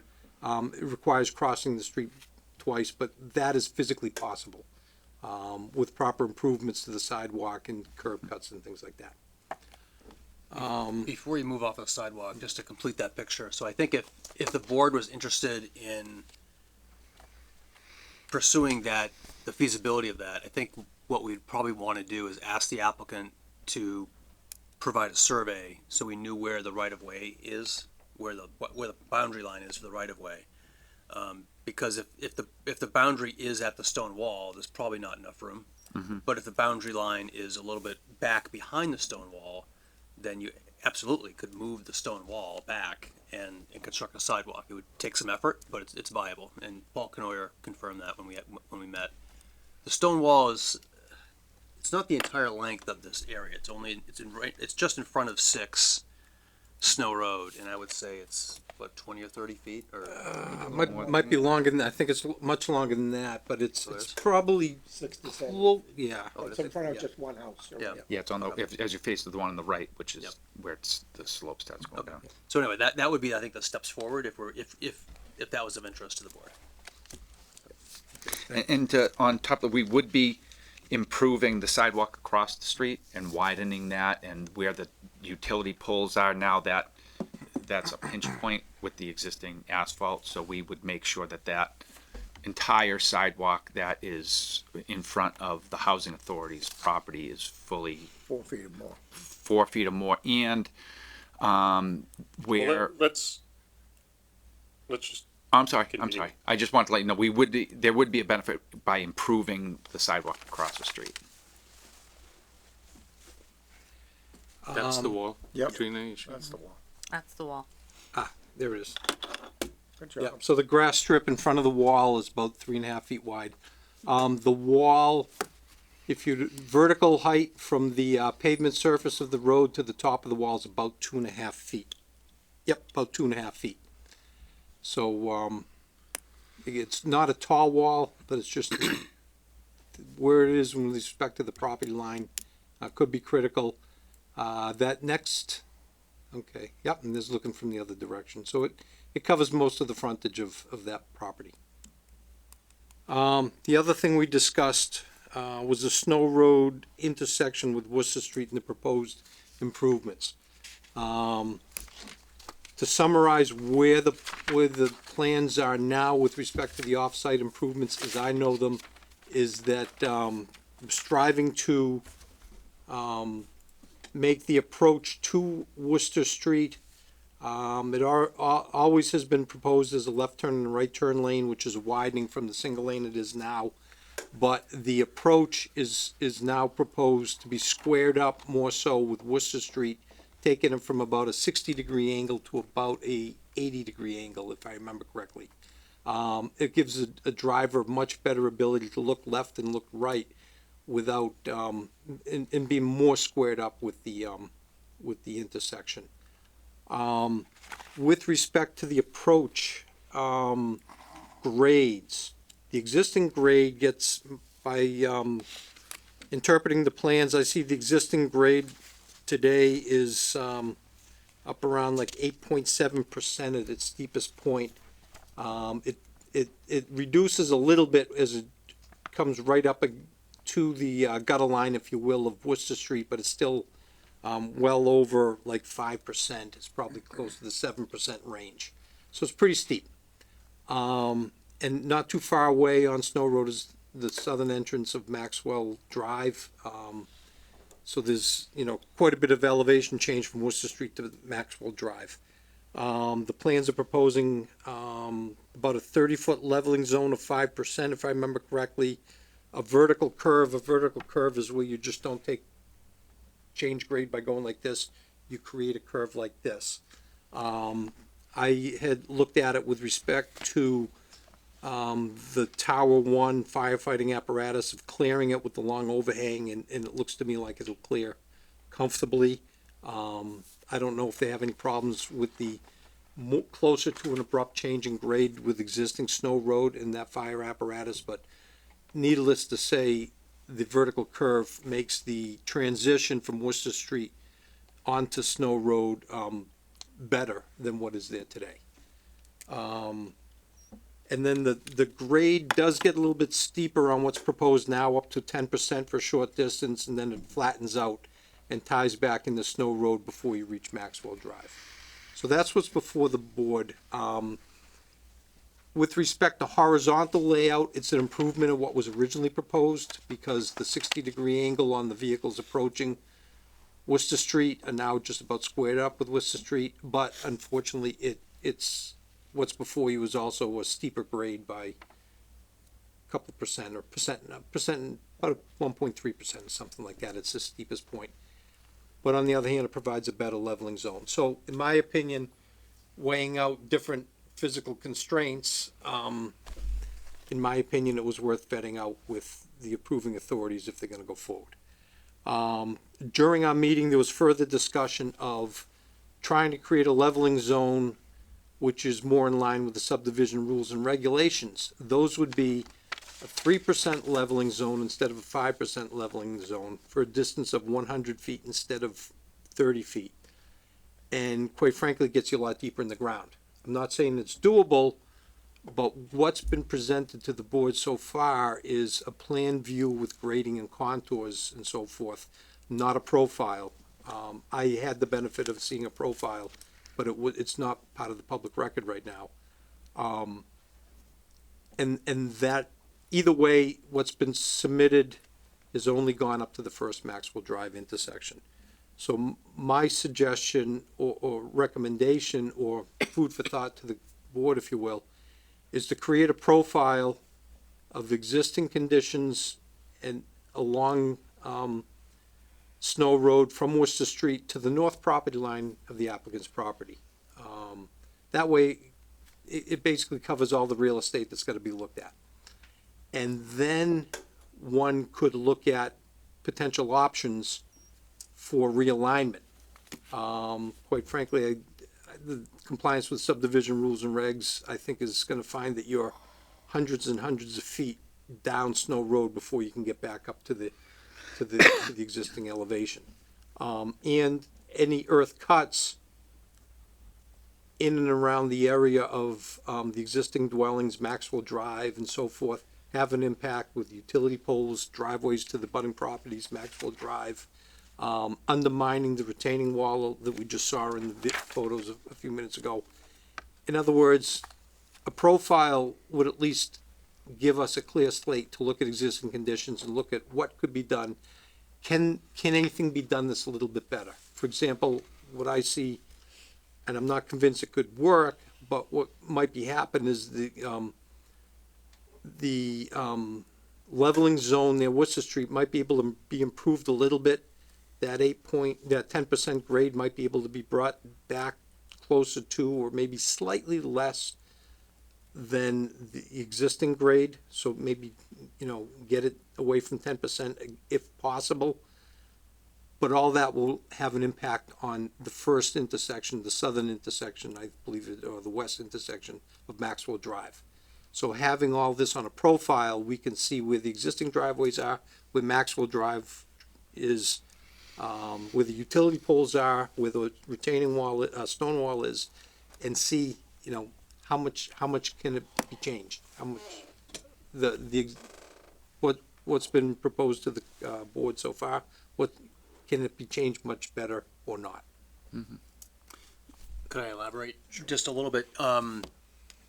That the concern with having a steep grade as you approach Worcester Street is that it's harder to stop, right? And it's just basic traffic engineering 101 that you want a leveling area of a certain distance so that when the car is coming down Snow Road, especially in winter conditions, that you're not going to have a situation where cars going to just skid and slide into traffic. And we know that traffic on Worcester Street is fast. And people are flying and there's confusion over the lanes. So it's a really dangerous intersection. So the idea is to have the applicant, basically put the applicant to the test, to go back to the drawing board and do the profile, as Jeff says, all the way up the street so we can get a feel for what's possible, to see if we can actually create a more of a leveling area, a less steep leveling area within 100 feet, right, of the intersection. Agreed. And in reviewing things, especially the offsite improvements plan, I looked at subdivision rules and regulations as from that approach. But I also, Mass DEP has a highway design guidance manual, pretty thick, 2 volumes about that thick. And they speak to approaches to intersections, and so on and so forth. And I have this in writing, and I probably could send it along after tonight's meeting to both the board members as well as the applicant, if it's all right with you, Mr. Chairman. I tried to vet out what are all the different regulations, if you will, or guidance documents that we can lean to try to figure out what is the best approach here, because I don't think we're gonna get it's not raw land. We're cutting down trees, cutting down hills, and we can make anything work. There's a lot of physical features that potentially would be impacted, or quite frankly, could be impediments to this even occurring. And I'm just trying to, put out there, if you will, and I'll share this with everyone, the different regulations and guidance provisions that I've seen to try to strike a balance, if you will, to get what would be best for the neighborhood, what would be best to improve that intersection, because quite frankly, it needs improvements, in my opinion, whether this project is built or not. I've always found the intersection challenging, especially when I'm coming downhill. But that's it. There's nothing black and white. Oh, I see, it can be fixed this way. Thank you. So, on that, are there engineers that specialize in this type of design? Basically, that may, have creative thoughts or something outside the box to take a fresh look at this, I guess. I think we've got 4 engineers along this line already engaged in this, and Very capable engineers. Yeah, and I'm their not, site designer, me, and their traffic engineers and the board's traffic engineers. This isn't an easy one because there's affected properties. Safety is critical. And it's trying to fix something with a lot of fixed components around it or difficult to move components around it.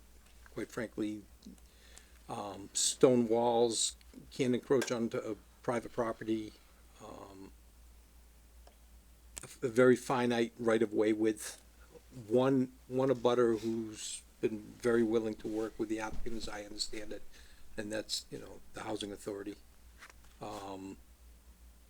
But it's, I'm trying to look at the big picture, not to support this project, but what's best for the intersection, period. The project is certainly putting more traffic through it, without a doubt. And making a difficult situation more difficult, so I'm trying to look at it from the holistic approach. Could I ask Jeff a question? Steve, can you? Sir. Thank you. Jeff, could we implement those kind of changes without an eminent domain taking on the 2 property owners to the east? I have no idea. We took a quick look. And I think this will kind of give you an overall idea of, if you went straight subdivision standards, raw land, and you went with the 3% leveling area from Route 122, and then transition to a vertical curve to go up to, say, an 8% slope. If you did that on Snow Road with the grades as they are now, looking at number 6 and number 8, Snow Road, which are the 2 houses on the right, depending on the length of your vertical curve, you might be 4 to 6 feet below the grade of their driveway where it meets Snow Road now. So that doesn't work. But to Jeff's point, if we can do some massaging between, well, does it make sense to have at the intersection where a car would be coming down to stop, do we go with a little bit flatter leveling area and then maybe transition to catch up with it a little bit steeper so it's, as he said, it's massaging it. So do you go, is it okay to go 5% to that, or do you knock the grade down right where the car is going to be looking to stop and then steepen it up a little? So you gotta, there's a little massaging there, and there are some design points. I mean, you have existing existing neighbors with driveways, and they have to be able to get out of their driveways. So we have to balance all of that. I want to push back though a little bit on that. That can be worked out. I mean, the towns make changes in road grades. It's not that uncommon, and if necessary, driveways have to be adjusted. Yeah, and to the extent that they can, but if you need to pull, if someone's going to pull in a driveway, now you have to make up, you'd have to go 30, 40 feet into someone's driveway. Well, that's, Well, that's a negotiation with the owner, a town would do with the owner. Right. So, but I think what Jeff's saying is that we're not proposing a solution. I think the point is that we're asking you to come back and brainstorm and give us those profiles. And we're fine with doing that. We've looked at an overview, but we can dig deeper, and so we will. The other thing I just want to say is that No pun intended. no We don't want to dig too deep. I gave you a layup there. The other thing I want to say is that a road, and you can fill in right after I finish with this, Jeff. If you do a short road and you do it 10 or 11 or 12%, and it's only like 60 feet long, and then you do another road that's maybe a half a mile, and it's maybe 7%. The 7% will look steeper because of the length of it. So if you have a short distance and it's above that 8%, if it's that, we're talking about 8.7, it's going to go to 10. If it's really short, you don't even notice it. I defy anyone to even notice it because of the shortness. Now, if you add a lot of length to that, then you can pick that up and then you sense it and you know it. But this is what I find. I agree 100% with Mr. Benincasa. Steve. I don't want to be too formal. I agree. A long, slightly less rise is a lot more troubling, harder to climb, if you will, than a short rise. But on the flip side, I'd rather see a steeper short section of road away from an intersection, away from other critical areas, so that if I was trying to get up during wet, slippery conditions or trying to stop coming down during slippery conditions, I could recover at either end without entering an intersection. That's what makes this one difficult. Right. Yeah, I agree. So, Bill, I know you wanted to. Yeah. So, a couple of things. The first one, I want to be really careful how I say this, and I'm very appreciative of what Jeff has done here. But I don't know what to think about the fact that this information is coming from Jeff and not from our traffic engineer. I don't know what to think of that. It seems like it should be coming from our traffic engineer, and it hasn't. And are we at risk of the traffic engineer disagreeing with what Jeff is stating? I don't know. I'm a little concerned about that, and I don't know what to make of it. So I'm just throwing that out there. The other thing is, has there been any progress actually talking to those two neighbors about a land taking or borrowing or whatever you want to call it, to put a sidewalk in on those lands? We did speak, well, we, Spoke directly to one and indirectly to another. yeah, so we, requested to see if they would be interested in, allowing us to go onto their land to install a sidewalk. We did not hear back from anybody. Mr. Benincasa and I were out at the site, I don't know, a month or more ago, maybe a couple of months ago. And we did speak to the owner who was at number 8 Snow Road, and he wasn't. He absolutely doesn't want a sidewalk in front of his house. He does not want a sidewalk in front of his And house. the reason being that there's a sidewalk across the street and cars park on that sidewalk. And he doesn't want cars parking on the sidewalk in front of his house. So he's afraid that people are gonna take advantage of a sidewalk on his side to pull off to the shoulder And of as a the matter road. of fact, while we were there, we noticed a car pull up and park on that sidewalk. And he said, that's exactly what I don't want in front of my house. And he also reiterated, he and I guess it's, at this point, it's hearsay, but he did speak to the owner of number 6, and they weren't interested in, They said according that's to him. they like that, they love Oh, that they stone said wall. our stone They wall don't is a- want that stone wall touched. They said that's a historic stone wall, we don't want you touching our stone wall. So not much cooperation there. Do they even have enough land to do it without a variance? What do you mean?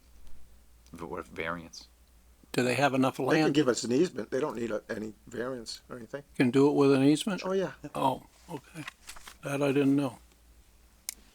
I'm not sure what variance might be. Were you thinking, Peter? Oh, he's thinking if you gave us the land to put the sidewalk and then they didn't conform zoning wise. Like front They yard have enough- setback? Well, that's what I mean. Well, Yeah. or area. Oh. Why would the Or town area, want to have yeah. a sidewalk with just an easement? I had a conversation with Paul Canoia a number of months ago about in relation to this, but other projects that they've done in town.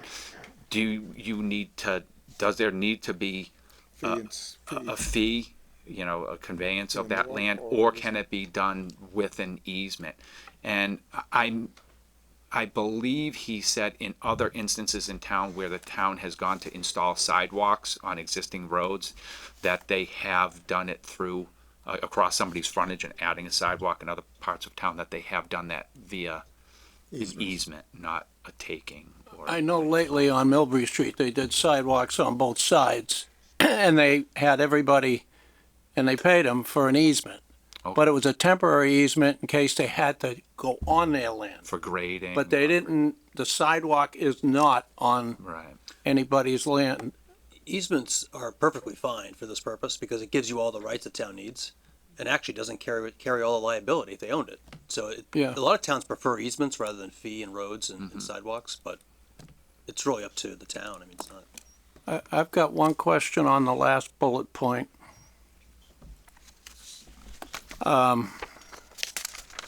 If the housing authority transferred that land to the town has to accept it at town meeting. I can imagine all of Snow Road, all 162 houses are gonna show up at that town meeting. And you know what's gonna happen. They're gonna post. There goes the intersection. Well, No, I mean, this is a reality. This is your biggest nightmare. possible. I haven't had a person in this town come up to me and say, we need 200 apartments on Snow Road. You haven't talked to the right people. Yeah, well, you're the right people, I guess, but, I know it's Although, not. and I don't want it to get lost. there are 5 people out there who pack that meeting. I've seen it happen so many times, I mean, that's the reality of where we're at, and nobody's talked about it yet. And to just bring back how we've gotten to looking at the alignment of Snow Road at the intersection. Initially, with the traffic analysis, just adding the lane, keeping the same alignment in terms of traffic numbers and level of service. As it is now, the road's at a E. It's going to be an F with or without this project in the next X amount of years. It will be an F, even if this doesn't get built. If by merely adding the lane, not the realignment that we've talked about, even though we're all on board that we'd like to do it and we're fine with doing it, even without the realignment, just adding the lane brings that intersection in terms of level of service. I think it's a B in the morning and a C in the evening peak hours, and that's including well, at the time it was 268 units, the 200 right now. And then we talked about the realignment, and we went and approached the housing authority on their property to see if we could make it more of a 90-degree angle, because that's just to bring back how the whole progression has gone. So we are fine with making the improvements to that intersection, to the best that we can, and obviously DOT is going to have a word in that as well. And this will all have to be vetted by DOT as well, so I don't want that to get lost in the conversation either. So we're looking to make this as the best intersection that we can, and knowing that this intersection, I don't want to get lost, that this intersection is going to be an F with or without this project, and this would improve it substantially. And the realignment, I believe, to everybody's point, would make it even that much better, even though that's not reflected in the level of service numbers. To your point, Peter, everyone has to be on board with this. We have to be on board. You have to be on board. The town has to be on board. DOT has to be on board. And the abutters, well, the housing authority, one side, they've told us they're on board, so we're good with that. Now, if the abutters come in and they say they're not gonna take it, we could switch and say, instead of a fee, we do an easement. And that way, there's no vote at the town hearings. We could do that, or we could go back to the original design, which didn't have the realignment, and it's still an improvement, and it still meets all the criteria from the traffic consultants, but that's not, I don't think that's the way it would turn out, but, that's the answer I have for that. In my opinion, if we just lower the density, we don't even have the problem, but. No, you have the problem now, Peter. The problem's there, now. But you're adding 400 cars. And with the traffic study that's done, that intersection right now is going from an E to an F. With the improvements of adding the lane, it's being improved even with the addition of what we're proposing now, it was 268 units, so it's down by 68 units. 68 units. But John, you're talking about intersection capacity analysis, and Peter's talking about the safety with respect to the grade, I think. Isn't that your concern is this? Well, it's everything. I mean, you're adding But the, 400 cars. but the intersection capacity going from A to F, that's a function of queuing and delays at an intersection.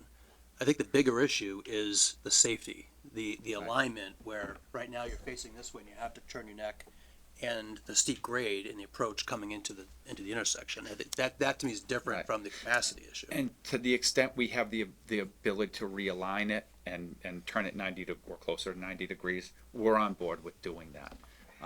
And we would hope that Everyone else cooperates. everybody else, we're committed to do it. We're committed to designing it, going to DOT, getting the permits through the state, going through that, and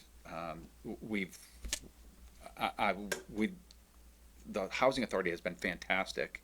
And we've told them we'll even give them a couple extra benches. They might have a couple extra trees they They're want gonna to get remove rid some of. trees that have been nuisance to them. But there's We'll- little things we'll we can work- do as a good little things that neighbor. we can do as a good neighbor. We're going to work with them, and they've been fantastic to work with. And we just hope that and then if we do it as an easement, maybe that takes a level of scrutiny as opposed to a fee. You can do a road by an easement? Yeah. A road? You still need public approval. Is that what you were thinking, that an easement wouldn't require a town meeting vote? Right. I don't. I didn't think so. No. No, you still need it.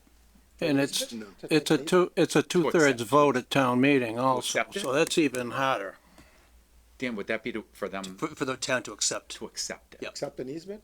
to accept an easement fee, it's town Either meeting. way. Okay. It's a real property interest. Okay. But there are some alternatives.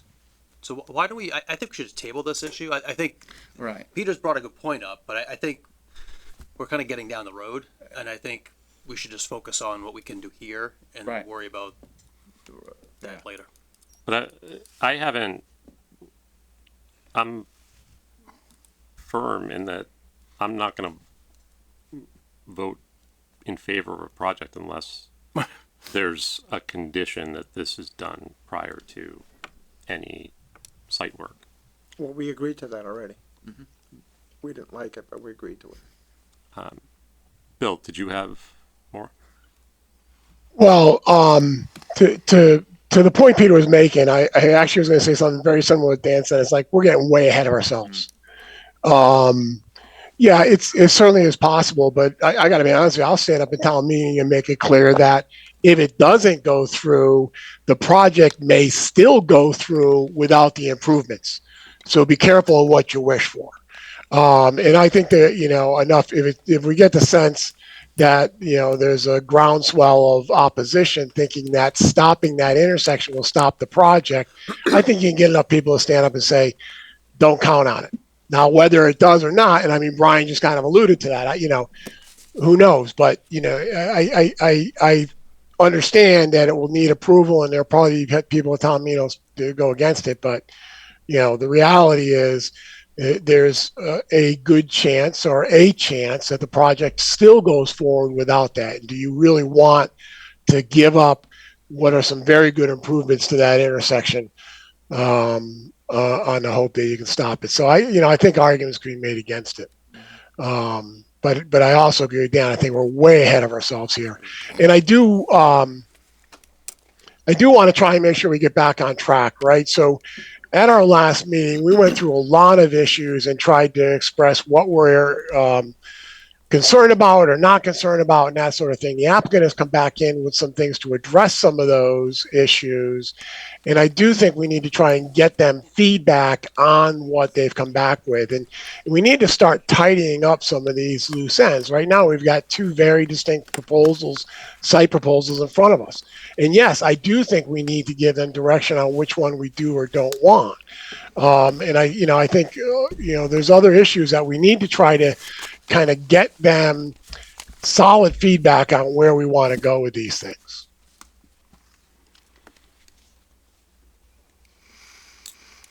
So, how do you think we should do that, Bill? It's your Well, I think probably we could poll similar to the way we did last meeting. And, I've expressed that I'm interested. I prefer option A. I think Kay has said she prefers option A. How do the other board members feel?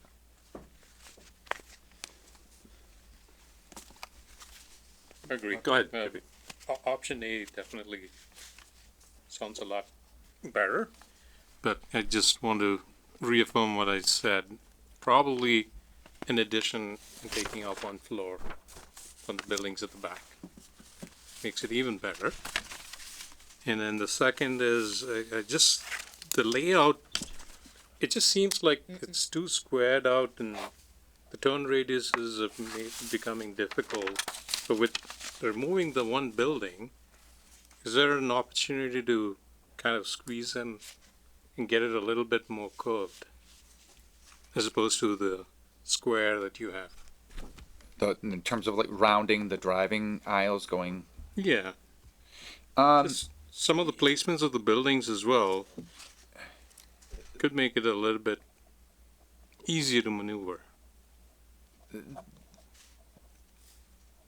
I'm not going to say no. You can't. You can always do that. The number of parking. If you start curving, some of the parking spaces might start getting awkward. That may be and that's the only right off the top of my head I can say it could start making some of the parking areas and parking spaces awkward if they're on some of these different radius. But to your point, maybe we can look to soften it a little bit. I'm not opposed to that. And just one more observation, if the clubhouse could go back a little bit, it just opens up the front area a lot more. I understand that. Having the big green open space behind all the buildings too, that's kind of nice, desirable area. We do have at the entranceway, we stop the parking spaces on either side, obviously on either side of the entrance, and that's all open green space there.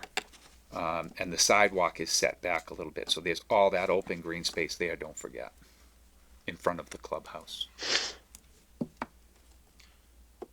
Jiffy, could I just ask a question? So I think what you're saying is you'd like to see 36 units removed from each of the rear buildings. So it's 3 stories, but 2 stories in the wings. 36 in total, right? 16 per unit, or per building. Each floor is 16 units, right? Correct. Each floor is So you're 16 saying units. Take off take the 36. 4th floor down. There'd be 3-story buildings with 2 stories. 2 stories. in the wings. Right. Okay. Takes care of all the fire issues. And if they did that, are you okay with the 4 24-unit buildings? No, keep the 3 3. Okay. plus Okay. bring it down. All right. Then you won't have your garage under. You won't have your garage, but that knocks off, Or elevators. Or Or elevators. or elevators, but it knocks off 53 garages, but you're taking out 32 units as well. So your parking ratio kind of stays somewhere about the same, a little higher than what you said the limits are. You were high anyways. So that would take you to 168 units. But the garage is also important just for people with wheelchairs, maybe elderly. I mean, I like the underground, the idea of having the garage underneath. I think it's a great asset for certain tenants that would really love that. So, yeah, I don't know if taking away 32 units is going to make that much of an impact. And to me, the viability of the project with the garage and having that, I think that's going to be a big draw for people if this is moving forward. So, So, okay, you're in favor of the option A. Option A. Okay. Yeah. Brian? I don't want to jump in front of voting members, but I mean, I can. I was just going in. Sure, I can be quick. I mean, I think I'm on exactly the same page as Bill and Kay. I think I was more indifferent between the two, but confirming that we'd lose the elevators and lose the underground parking, I think I'm exactly in agreement with what Bill said. I would swallow hard on Plan B if that's where the board was feeling, but I would much prefer Plan A. And just while we're talking about units, now's probably the best time to bring it up. If folks are wondering where we are density-wise, at 200 units and 14.6 acres, this would be 13.69 units per acre. That is, with one exception, the smallest or the lowest density of any recently approved project by this board or the planning board.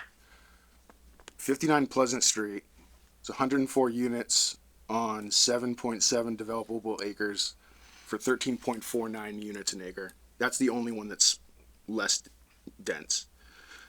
Upton Street, 152 units on 10.26 developable acres is 14.8 units an acre. Prentice Place was 40 units on 2.56 acres for 15.6 units an acre. The planning board's approved 1727 Upton, which is also four floors with an elevator. That's 122 units on 7 acres for 17.33 units an acre. 5 Millennium Drive with the planning board is 233 units on 10.7 acres for 21.7 units an acre. And 188 Providence Road, approved by the planning board for 120 units on 8.7 developable acres for 13.8 units an acre. So before we start kind of more arbitrarily still feeling like this is too dense, there's at least other projects that are far more dense than this would be at 200 units.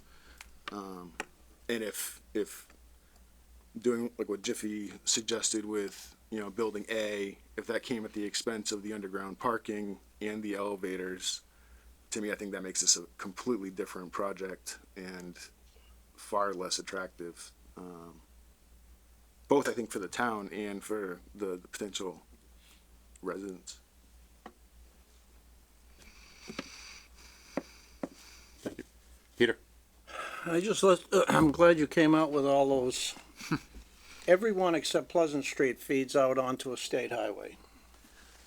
Prentice Place, McGill's, and that's being built right now, that's 122. The other 40B we did, Upton Street, that's Route 140. So they're all going out onto a big road. Upton Street doesn't go on to 140. What's that? Upton Street does not go on to 140. It goes on to Upton Street, which then goes to 140. Sort of like going on to Snow Road, which goes on to 140. But it does not go on to 140. That's Upton Street is 140. Well, whatever you want to call it, the bottom line is when you go out the driveway of that project, Peter, you're not on 140. Well, you're correcting me. I'm wrong because Prentice Place doesn't go out onto 140 either, but it's 100 feet from it. Like sort of like this project is what 200 feet. How many? But to the intersection, which we all know and have spent 2 hours tonight talking about again for the 8th time, is the problem. I'm still big on the density. We're in safe harbor. I feel we should just come up with a number and have them make us a plan to it or not do it.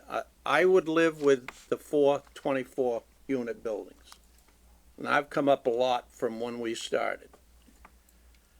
And I sound in the minority right now, but I just don't think this development's right for the neighbors with 200 units. So you're just saying that the 4 quad, less the buildings in the back. Yeah, and they could put it wherever they want them, but that's my idea right now, and I was leaning 80 to 100, but that would bring it to about 100, 96, I guess, but which is to me still a lot for there, but so that's my opinion for what it's worth. Thank you. So I've come around, I think, to something like option A. or I guess of the two, definitely option A.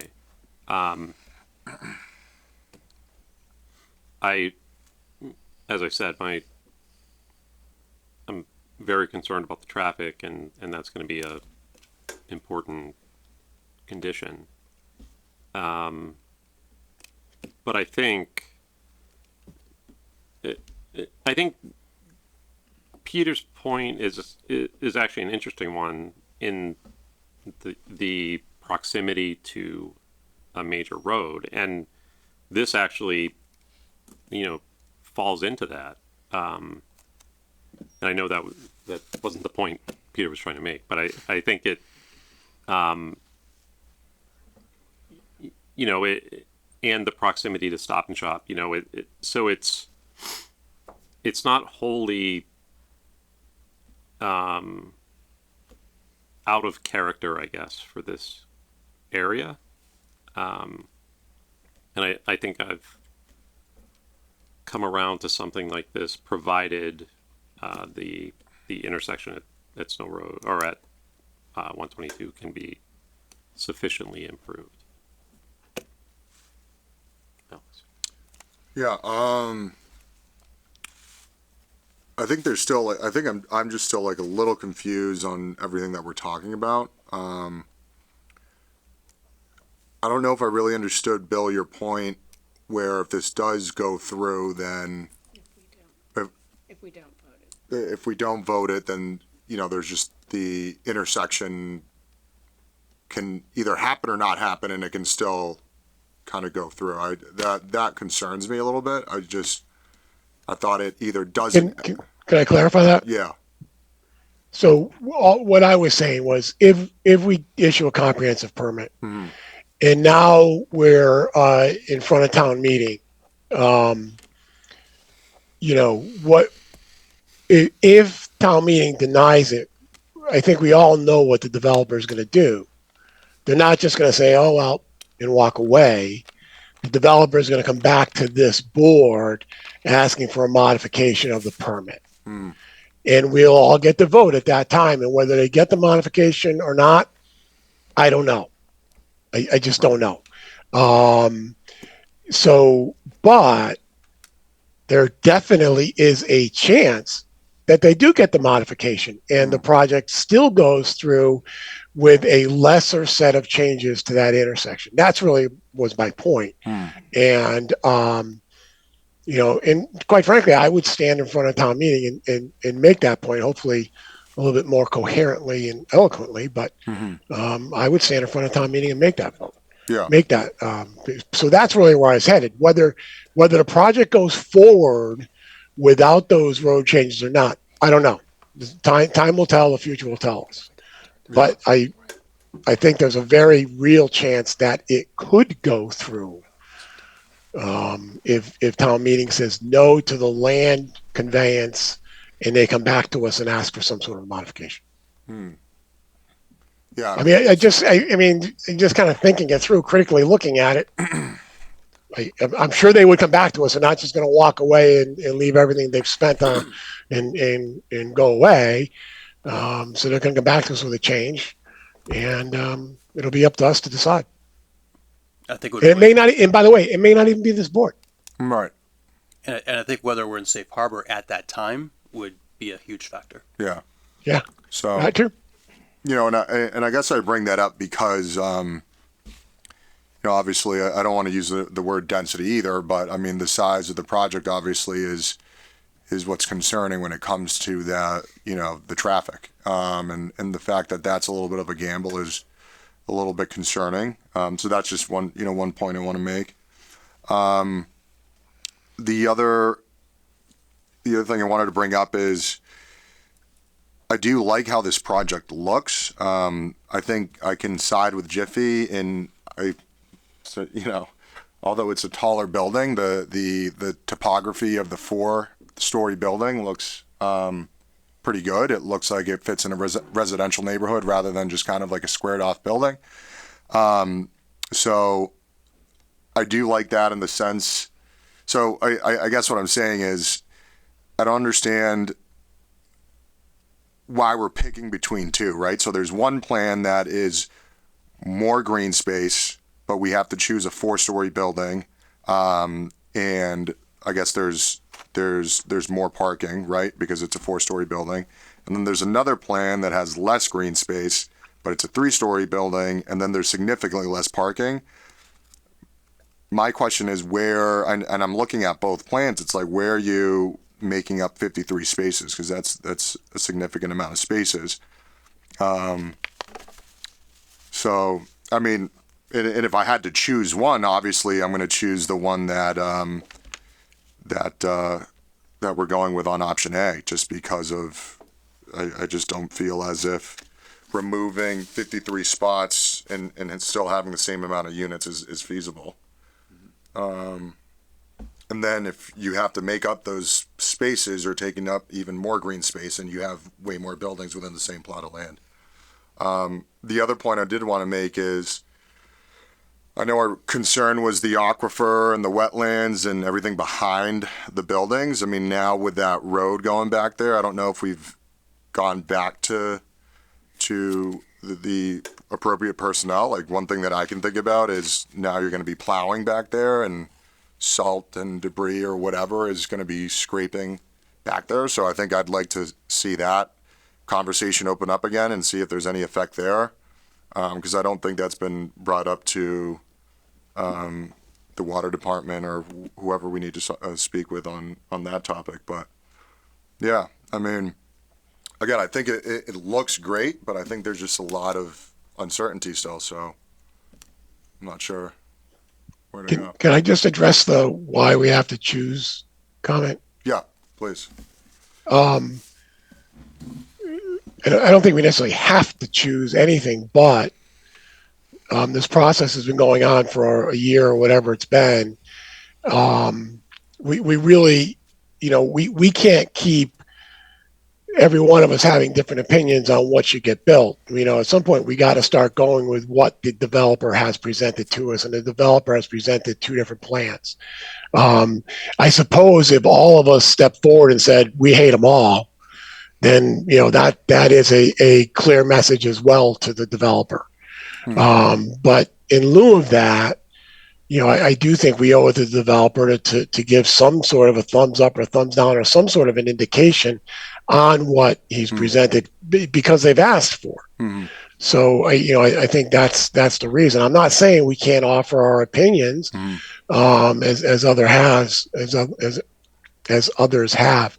And the other thing I'll just say real quick, Alex, keep in mind that the drawing you're looking at for B, unfortunately, is wrong in so much as it doesn't have the underground parking. So even though it's indicated that it does, that does not have the underground parking. All right, that I understand, yeah. Okay, all right. So Yeah, make sure you do that's, that. All right. that's the point I'm making is if it doesn't have the underground parking, where are we putting 53 spaces? You have to put back a lot of the ones they took away. But where, where? Well, garage, the detached, we weren't, with our numbers, we weren't factoring in detached garages with our numbers in terms of the parking spaces per unit. So you'd end up with, instead of, and don't forget those garages, I'm sorry, those garages do provide screening or blocking of headlights. So then you would end up with surface parking areas and then headlights that are facing towards, Which we can mitigate. which not that we couldn't mitigate, but I'm just, that. there's, you make one change, it has another effect is my point. So we could start losing garages, start adding parking spaces, adding more pavement. And I guess. Alex, all your comments are all legitimate comments. Yes. But we believe we can address those. Yeah. One at a time. We could address those, but they're legitimate. Yeah, so I mean, I like how I've voiced this multiple times. I like how it works, but it's or how it looks. But yeah, I don't know. And Bill, I'm not saying, why do we have to choose? It's more, again, and I don't know if this is the answer, but it's like, why are we choosing between a 4 and a 3, and then more buildings and not more buildings, and then underground I feel like that's where we need to lean more towards and making a decision on, I mean, do we want a 4-story building or not? Do we want 4 buildings in the middle or not? Not 4 stories and then 3 buildings, or 4 buildings and just 3 stories. Cause I feel like but again, that's just my opinion, so I don't. We tried to give you guys a blend of different product lines for function and for aesthetics and for layout. And so it's like a combination, and still, yet we have major offsite improvements that we have to fund also. So if you cut our numbers way down, those numbers, we'll have to go back and rethink all that. But every time we change something on the plans, we change a lot of things, not just one thing is like a domino, we change a lot of things. So we've given you what we think is a good blend of buildings and layouts and the pros and cons of the 4-unit buildings, which we go over and over, and of the elevators and all. And that's why we came up with the plan we came up with, Alex. Yeah. That's why. No, and Steve, I appreciate the work that you guys are doing. I will say the other thing that bothers me, but it's not at the top of the poll, is the building 4. I just feel like, just for symmetry purposes, why it's left kind of pocketed in that corner. Why maybe it couldn't be more centered and have more symmetrical appeasement, if that makes sense. I don't know. Which I don't know. building? I can answer that question. So that particular building is slid over to that side because that building, one, has the garage under and has 53 spaces. The other building has no subsurface parking, so the 60-unit building needs 120 parking spaces in front of it. So if that building was centered, the people in that building may tend to park on the right side, which would take up parking for people living in that building 2, and they would end up having to park in front of building 1. So it's all basically for logistics in terms of parking Gotcha. with each of the Okay. buildings. Yeah. And if I may add, sorry to jump in here, but with the building unsymmetrical, there's a large grassy area just north of the dog park that it's the only large grassy area that is, to me, almost you could have a small wiffle ball game or something like that going on. I don't see space for that anywhere else. Yeah. You're right, we do value that also. And Alex, I think just to maybe help frame the issues a little bit, I think what I've heard is, there's 2 proposals being put on the table by the applicant. It doesn't foreclose a 3rd one or a 4th one or 10 other ones, right? And I think, Jiffy articulated Plan C, right? I mean, that's not what they want. So there's some risk, but that is an option. Brian doesn't like it. Other people don't like it, but you could like it. But I think the point is that it's not just 2. There are others, but there's a downside to the others. What's the downside? Well, the applicant doesn't like it, and you're losing underground parking, and you're losing elevators. So there's all these trade-offs. But if we cut the numbers down, Yeah, there's because trade-offs. we're in safe harbor, he can accept it or not accept it. Right, and the benefit is that it's less traffic. So yeah, there's pros and cons for all of these.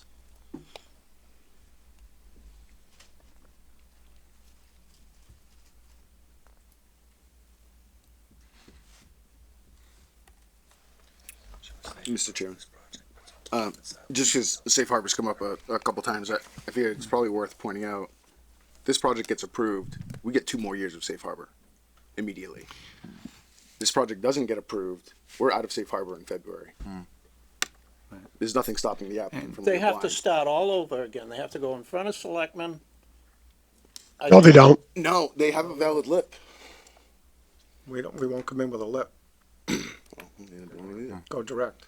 We do that in some But if you towns, come we do back with that. the same one, then we're gonna have an unsafe, probably intersection. Not according to the traffic engineers. The intersection improves. We won't have any science behind that statement. Then the town will have to fix it, that's all.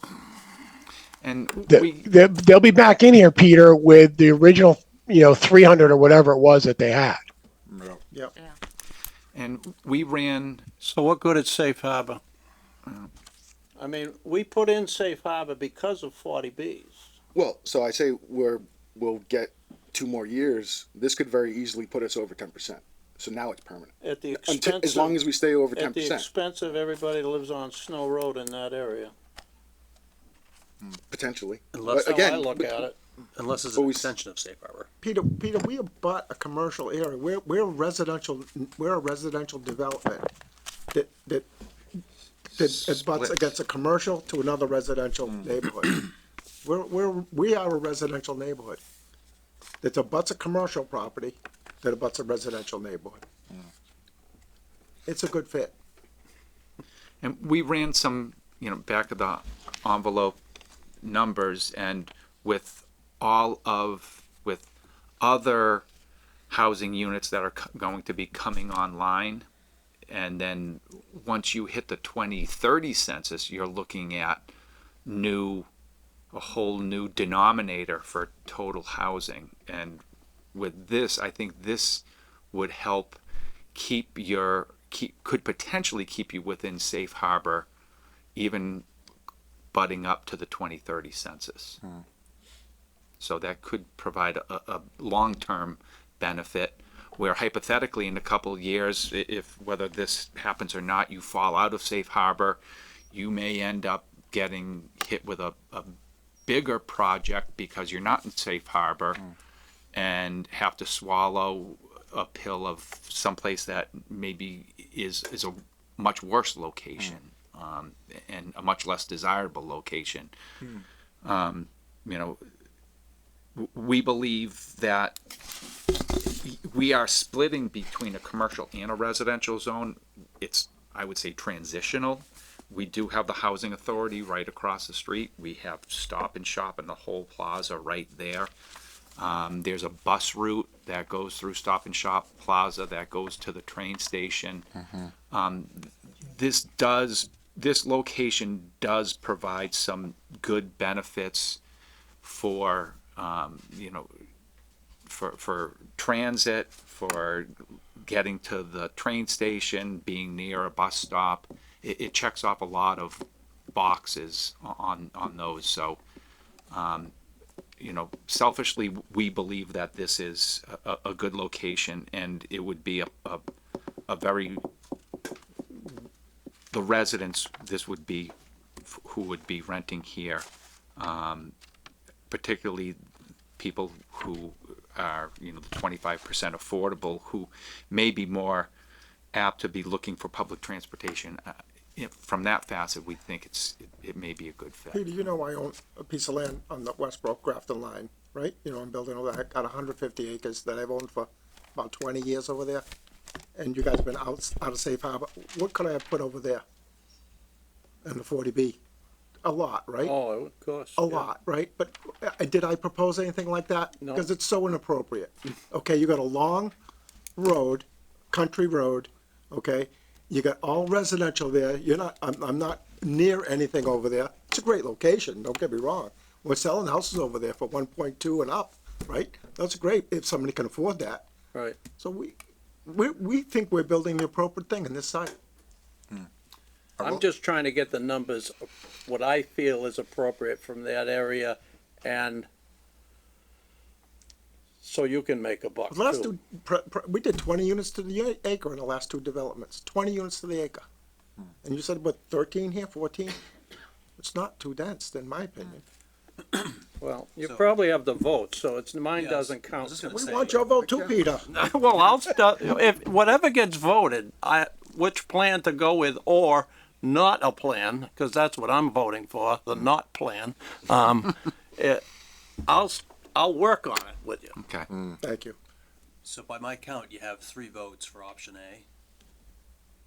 If you're an option A, Brian, I and am an option A. so, but with Yeah, and I think the bigger takeaway, Dan, is that there's no votes for B.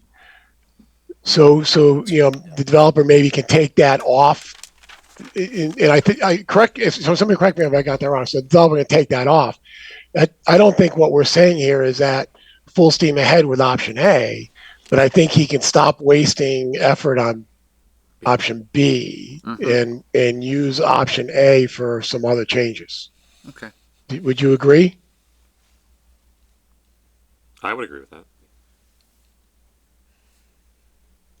yeah, I think I the would agree, applicant too. has some work to do on the intersection. I think that my takeaway from tonight, Yes. which by the way I thought was very productive, but I think my biggest takeaway is that what we talked about at the staff meeting and then tonight is the intersection's the most important factor. Right.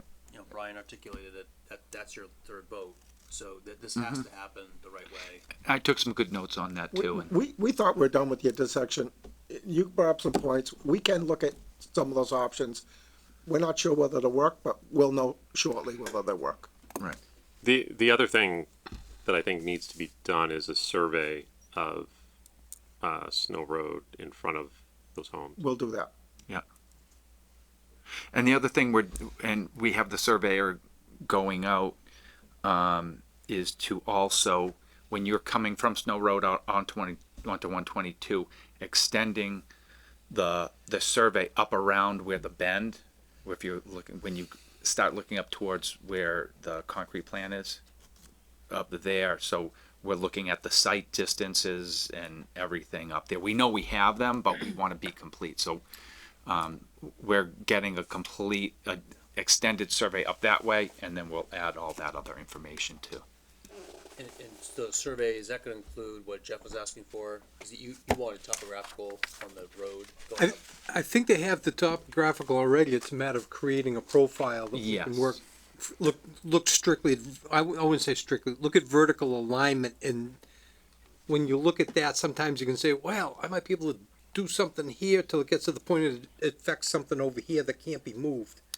That's the tool that I feel I need as an engineer to Right. better evaluate. And we can look at, as you say, in the context of the DOT manuals too, to say, okay, we can meet this standard, and, you know, and like I said, it's a massaging game. But Who's your surveyor? Kevin Jarvis Land Oh, Survey. yeah. Okay, so he's gonna do this work on the Although east side He's already done work. out he's there already for done. us. Yeah, He just was missing pieces. Okay, so he'll do the right of way on the east side of Snow gonna Road. have and the he'll do formal the vote? information that Jeff's looking for. Yes. Okay. Yeah. How soon Who's can the he get that? three? He. We want him out there yesterday. Yeah, we've been. I had a conversation with him. I don't know, it was yesterday or the day before, and he said before the end of the year. Which is coming right up. That's close. So yeah, 15 days. But that's just to do the field work. yeah, he's pretty good. He's pretty about getting it back. We're not giving them a direction if we don't So, do a Mr. vote. Chairman, I think we need to get that back before the next hearing. So Got it. if you think you need, 4 weeks, then that would be the next date. And I think we should keep this hearing open. I don't know where we are in the extension. We always have to sign one. That's. I've got one ready to sign to the end of January. Okay, We'll sign it. that works. Okay. Kind of figured. So I would schedule a meeting for sometime in late January. Could we get a vote on which option we're doing, A, B, or C? Right. Well, I think we We, got we, it. we didn't vote on any of the other direction at the last meeting, Peter. It was all just kind of, Straw poll. straw polling to give them a sense of where the board was leaning. We didn't vote on any of those last time. I don't think we need to vote on this. I think we've all voiced our opinions on the two different site plans. Nobody really spoke in favor of Plan B, so I think he can kind of throw that out. I guess I'm the only one that liked Plan C. Is that a Well, 10 lot? That's the subdivision? 424 units. What's your plan? And I think you voiced that, and he's heard that, and he'll do whatever he thinks is appropriate with it, along with things that all the other members had to say. This is Plan B too. But- I say, Yeah. take away one floor, so Right. we have to consider. But Plan B is off the table. All right. Because I don't think anyone expressed interest in that one. I do have one question before we get too far along. I notice that there's a maintenance garage.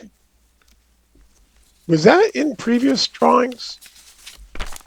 That was in I think the last iteration, and that was so that they'd have, they need to have faucets and. Yeah. Extra.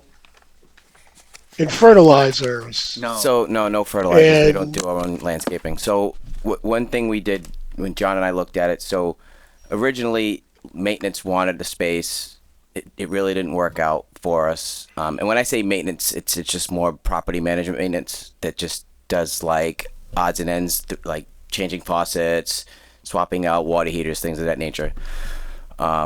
So we looked at it and we said, okay, so now we're reducing these buildings, we can lose some parking spaces. So we started looking at adding those islands and the more green space in the parking field. And we said, okay, so why don't we take away some of these parking spaces down in the wellhead area? So that was always a hot topic. So we removed those parking spaces in that area and created a maintenance garage. Essentially, it's just a storage shed for things like attic stock in terms of like, so we have every one of our properties, we end up taking up one or two of the garages. Or if we have a basement and it's up the whole basement where we have water heaters, ranges, microwaves, pumps, stuff for HVAC, things of that nature. So that's what that's about.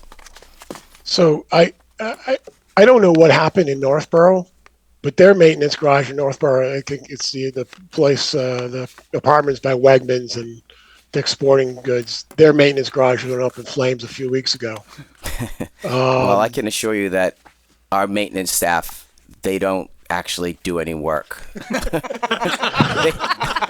They wear uniforms. They're really clean. They basically make phone calls when there's anything that really has to get done. They don't do any shoveling, plowing, snow blowing, grass cutting. If they change a unit out, we call Right. the HVAC guy. They Right. they don't actually do those. They do the small things. Change a lock. All the small stuff like that. Okay, so here's my feedback. There's been a lot of concern about the fact that we're just outside of the 200-foot wellhead protection. I think it's a 200-foot, whatever that is. And as it turns out now, the closest thing to that line is this maintenance garage. And the intention now is whatever, but 10 years from now, things change, and it kind of worries me having the thing that's closest to the wellhead being a maintenance garage. That just doesn't feel right to me. All right, Call we'll it a warehouse. That's a storage, really. Yeah, it's really what it is, but Well, I think Bill's point is that we'd rather not see a garage there at all, because that could be used for storage of things that could spill. And can you move it? we'll take a look at it. We'll take Yeah, I think you should. I think. Yeah, point taken. Yeah. Bill, Mr. Chairman, if I may, to Bill's question about was this on the plan? My recollection originally no, then revised plan yes, then revised again no, and it came back again. Again, based upon the availability of spaces, I took it. And the other thing, to Bill's point, the new materials, yeah, I get it. They get stored within the building and so on and so forth. The used water heaters, use this, use that, scrap metal sometimes gets stored outside and doesn't always go away right away. Even if it's stored in an organized manner for scrapping, depending on what happens, the day-to-day activity may end up with some materials outside the building because it's more convenient. See that at a lot of shops.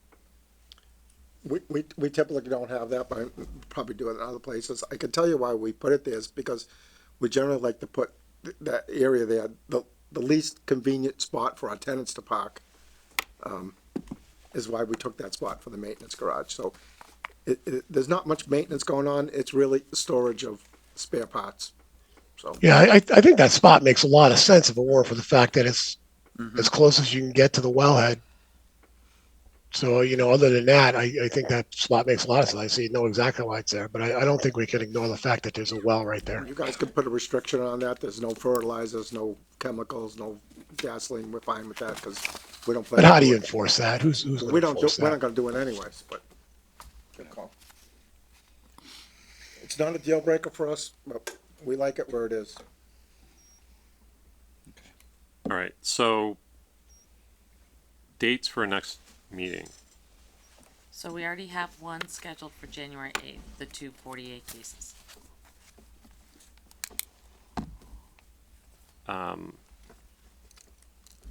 Is I think they need more time. Yeah, oh yeah, they're gonna need till at least the 22nd or the 29th, I would say.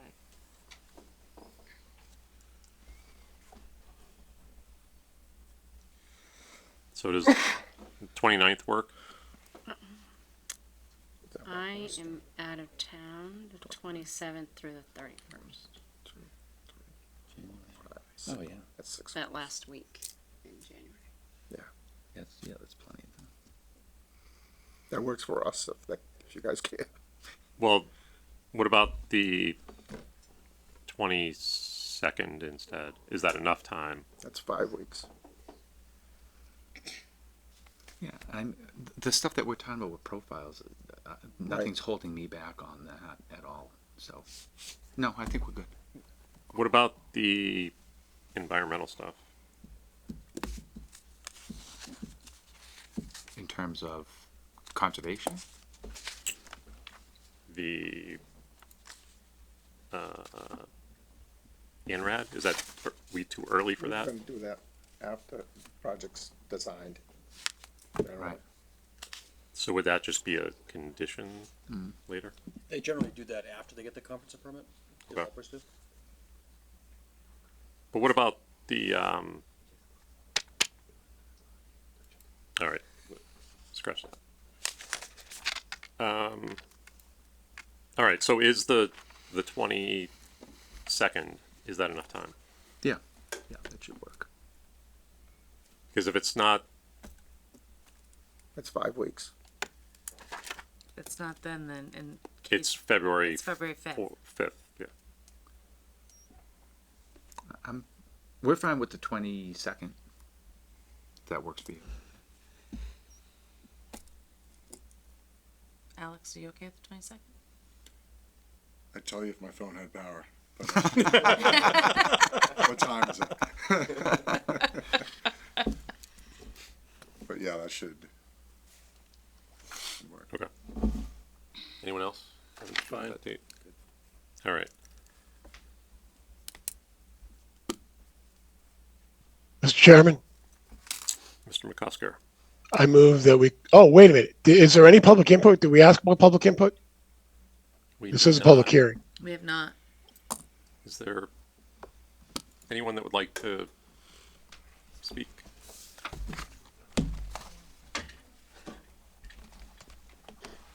Had one hand go up. Oh, okay. I'm Judy Valentine at 19 Suzanne Terrace, and I back up to the development. I just want to point out, like in the diagrams, it's not very clear, but that development is essentially on a hill. So that 4 floors is huge. It's like a tower. So basically, I think only 2 floors is the best, really. Because it's really going to be an elevation that's really towering on the neighborhood, sorry. And I think that should be taken into consideration. It's also going to slope down into the wetland behind it. On that note, actually, could you do another, whatever you did early on with the, like the flyover? The drive-by? The Yeah. drive-by. Without the leaves. Can we do The drive-by from the I street. think the drive-by should be by Suzanne Terrace from that neighborhood. We do have that vantage point on the Okay, I'd love to see it. Well, It's 4 or on the 5 website. floors. no, with the adjusted, Oh, with the Adjusted. adjusted, okay. yeah. Was that on the 3-story or the 4-story? That was with the 4-story, four-story. so I think you couldn't see it on the 4-story, so I'm not sure if doing with the 3-story will do anything. Yeah. It didn't seem realistic, I think, what I saw. Oh, no, it's to scale. We paid $10,000 to have that done. Okay, but it didn't. Yeah, I think maybe there's trees in the way or something. I don't know. But with the neighborhood and having like 3 or 4 stories, that's going to be extremely high. Thank you.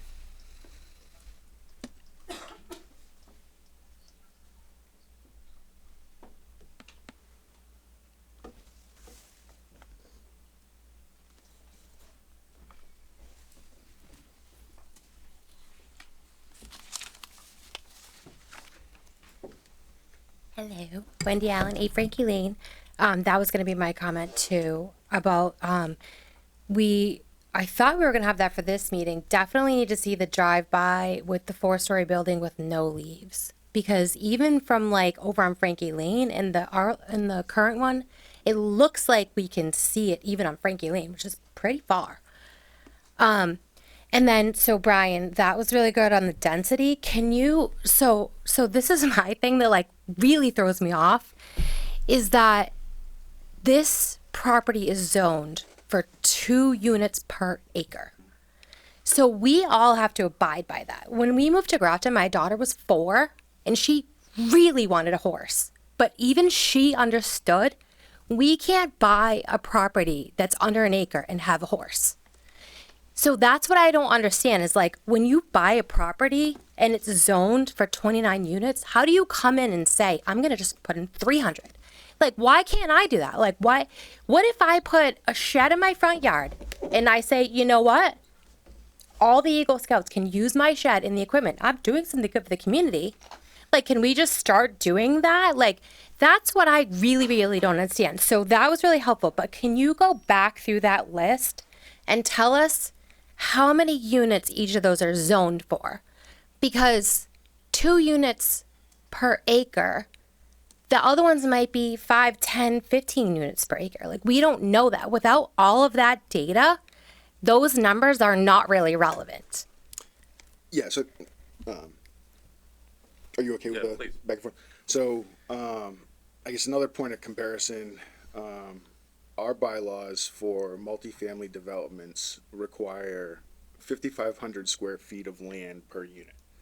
All of those developments blew that out of the water. So that would be approximately just under 8 units an acre. So all of those developments don't even comply technically with the multifamily requirements. Everything's a trade-off.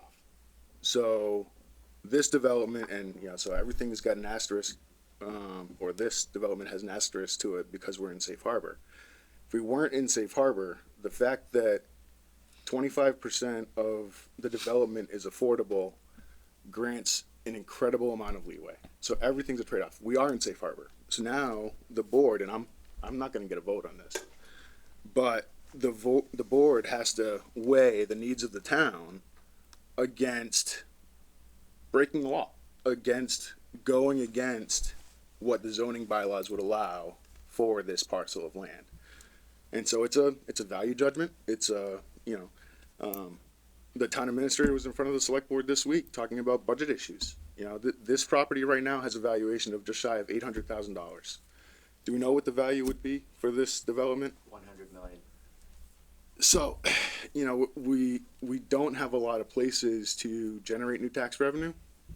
I think of there's a Venn diagram that gets shared every once in a while that tries to intersect density, low taxes, and maintaining high level of services. And there's nothing in the middle. There is no way to overlap those 3 things. One of the ways to kind of change around our tax base, to stop going to the well with overrides and things like that, is to have $100 million property that's right now $800,000. So everything's a trade-off. And so now this board doesn't have to let this go through. We fall out of And safe that's the harbor thing. in That's what I February, don't and it's a different understand. animal. This board is not responsible for creating new housing. This board is not responsible for fixing the budget. This board is responsible for enforcing the rules that are set in place already.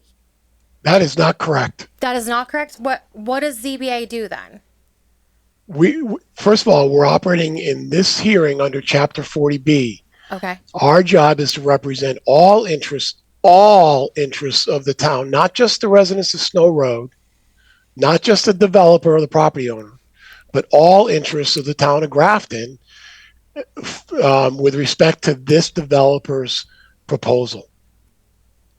So no, we're not in our role here under Chapter 40B. We're not here to enforce the bylaws at all. And to your point of, why can't you do something for the scouts or whatever? Well, you can't do that. But if you wanted to put 4 units of housing on your property, as long as you agreed to make one of those affordable to to residents making 80% of the AMI of the county, you could also come to this board and request permission to put 4 housing units on your property. You could do it too. Okay. Okay, yeah, I guess I just kind of thought it was more like the rules and like the zoning of what's actually allowed, but I just think it's just too, it's still too much. Like 200 is just too much. And I like Peter's idea of 424s. Honestly, like I would rather see like modest multi or single family homes that people can invest in, but I mean, it's so massive. And I think if we see the impact by the video of how much that's actually going to impact us, I think that will really help too. But I just don't understand how we go so far over. Like I get some leeway, but just, I mean, that's just it's such a massive amount of houses that if it's supposed to be 29, like I just don't understand how, when you buy a property, you know that's what it's zoned for. Because somewhere in that even says it's not even, there's somewhere in there that I had initially found when I was looking at the zone, and it says it's not even zoned for multi-unit housing. But Yeah, this goes back to and unfortunately, 40B. That can just developers change with the also 40B. know Okay. that there's. Okay. Which 40B is a state. Yeah. No, I got that. I just didn't realize that 40B gave it that much leeway. Okay. And it's Could be really worse. only because of Safe Harbor that we have a lot more discretion, I guess, than in a typical 40B where it's much more heavily weighted towards the developer. Okay. Yeah, I get that too. And if we, we would have a hard time,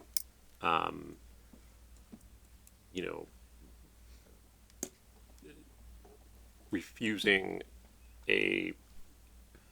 maybe this is a bad example, but there could be a much larger project proposed here that we would be sort of powerless to stop to some extent. So what our role is in this situation is to make this the best it can be for the town with the most benefits possible for the town. And where I've kind of come around to this is that there's a big benefit to improving this intersection. Yeah, that's a lot of it too, is the intersection factors, and then the huge thing is the well, where we get our water from. That's also incredibly concerning too, which is why I think this is zoned like a little lower normally, because of being in the wellhead area. And the problem with the water has come up repeatedly is the water department hasn't voiced concerns. And we do have a who is it, hydrologist that's going to come in eventually too as well. I don't know about that. I don't know that I don't think we've requested one to do anything yet. But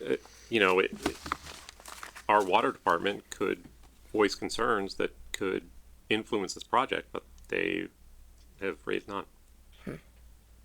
Okay.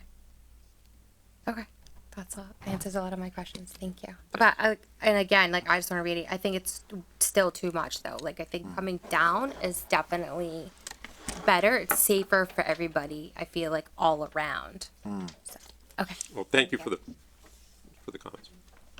Anyone else? I just had a question because it is a good, I don't think it's so much breaking the law, but obviously there's a lot of, the state is asking for this, right? I will say this is, hats off. This is like the best looking project that I think is, at least, I haven't been here that long, but it looks really good if we're going to do a project of this size. But that is my concern is, if this doesn't go through and you get not a great looking project. So that is something we have to think about. Once we do one project, you're gonna invite us back to do another one. Mr. Chair. That's what happened in another town, I swear to God. Awesome. Well, it's good to, like I said, it looks fantastic. And if you do the landscaping as per the renderings, I mean, it's beautiful. Just go look at our project, and I swear Yeah. we will do that. Right, yeah. Mr. Yeah, so just for kind of a quick reconciliation of where we might be if we were in different situations, I think, if we went the scenario where, the applicant tried to build a basically by right subdivision with 25 or so half-acre units, we wouldn't be fixing the intersection. The town wouldn't be getting a $300,000 payment. There wouldn't be the playground and the other things that came with the lip. If we weren't in safe harbor, so that's what we get for kind of going the 40B route. If we weren't in safe harbor, I think we'd be looking at a 268 unit project. I think there were things safety related and concerns about recharging the water that we probably still would have been able to negotiate through like the board did with Pleasant Street and things like that. So I don't think it would have been the exact same project that we were presented with last October, but I think we probably wouldn't have come down much, if at all, from 268 units. So I think Safe Harbor brought us down 68 units so far. So I think we can point to tangible benefits to both having the availability of going the 40B route, and I think this board, it's the first project that the board has approached in Safe Harbor. I think there are definitely tangible benefits that we've reaped from being in Safe Harbor that we wouldn't have had if that wasn't the situation. Good point. And that's assuming this goes forward. Right. All right. So, is there a motion to continue this case to January 22nd at 7 p.m.? So moved. Second. Motion made and seconded. Ms. Reed, Yes. Mr. Mejia, Yes. Mr. Adams, Yes. Mr. McCusker. Yes. Chairman votes yes. Any other? Do we have 2 minutes? We'll do them on the 8th. Yeah, that's better on a 14 night. Yes. Can you sign this for me, dear? Please? Any other business before we adjourn? No. All right. Is there a motion to adjourn? Motion to adjourn. Second. Who motioned? Peter. Okay, second. Ms. Reed. Yes. Mr. Mejia. Yes. Mr. Adams. Yes. Mr. McCusker. Yes. Chairman votes yes. We're adjourned. Thank you. Good night, everyone. Merry Bill, Christmas, everybody. stay on Merry first. Christmas. Yeah, Merry Christmas, everyone. Bill, you gotta stay for a on. second. Oh, okay. So this whole ADU thing that's coming up,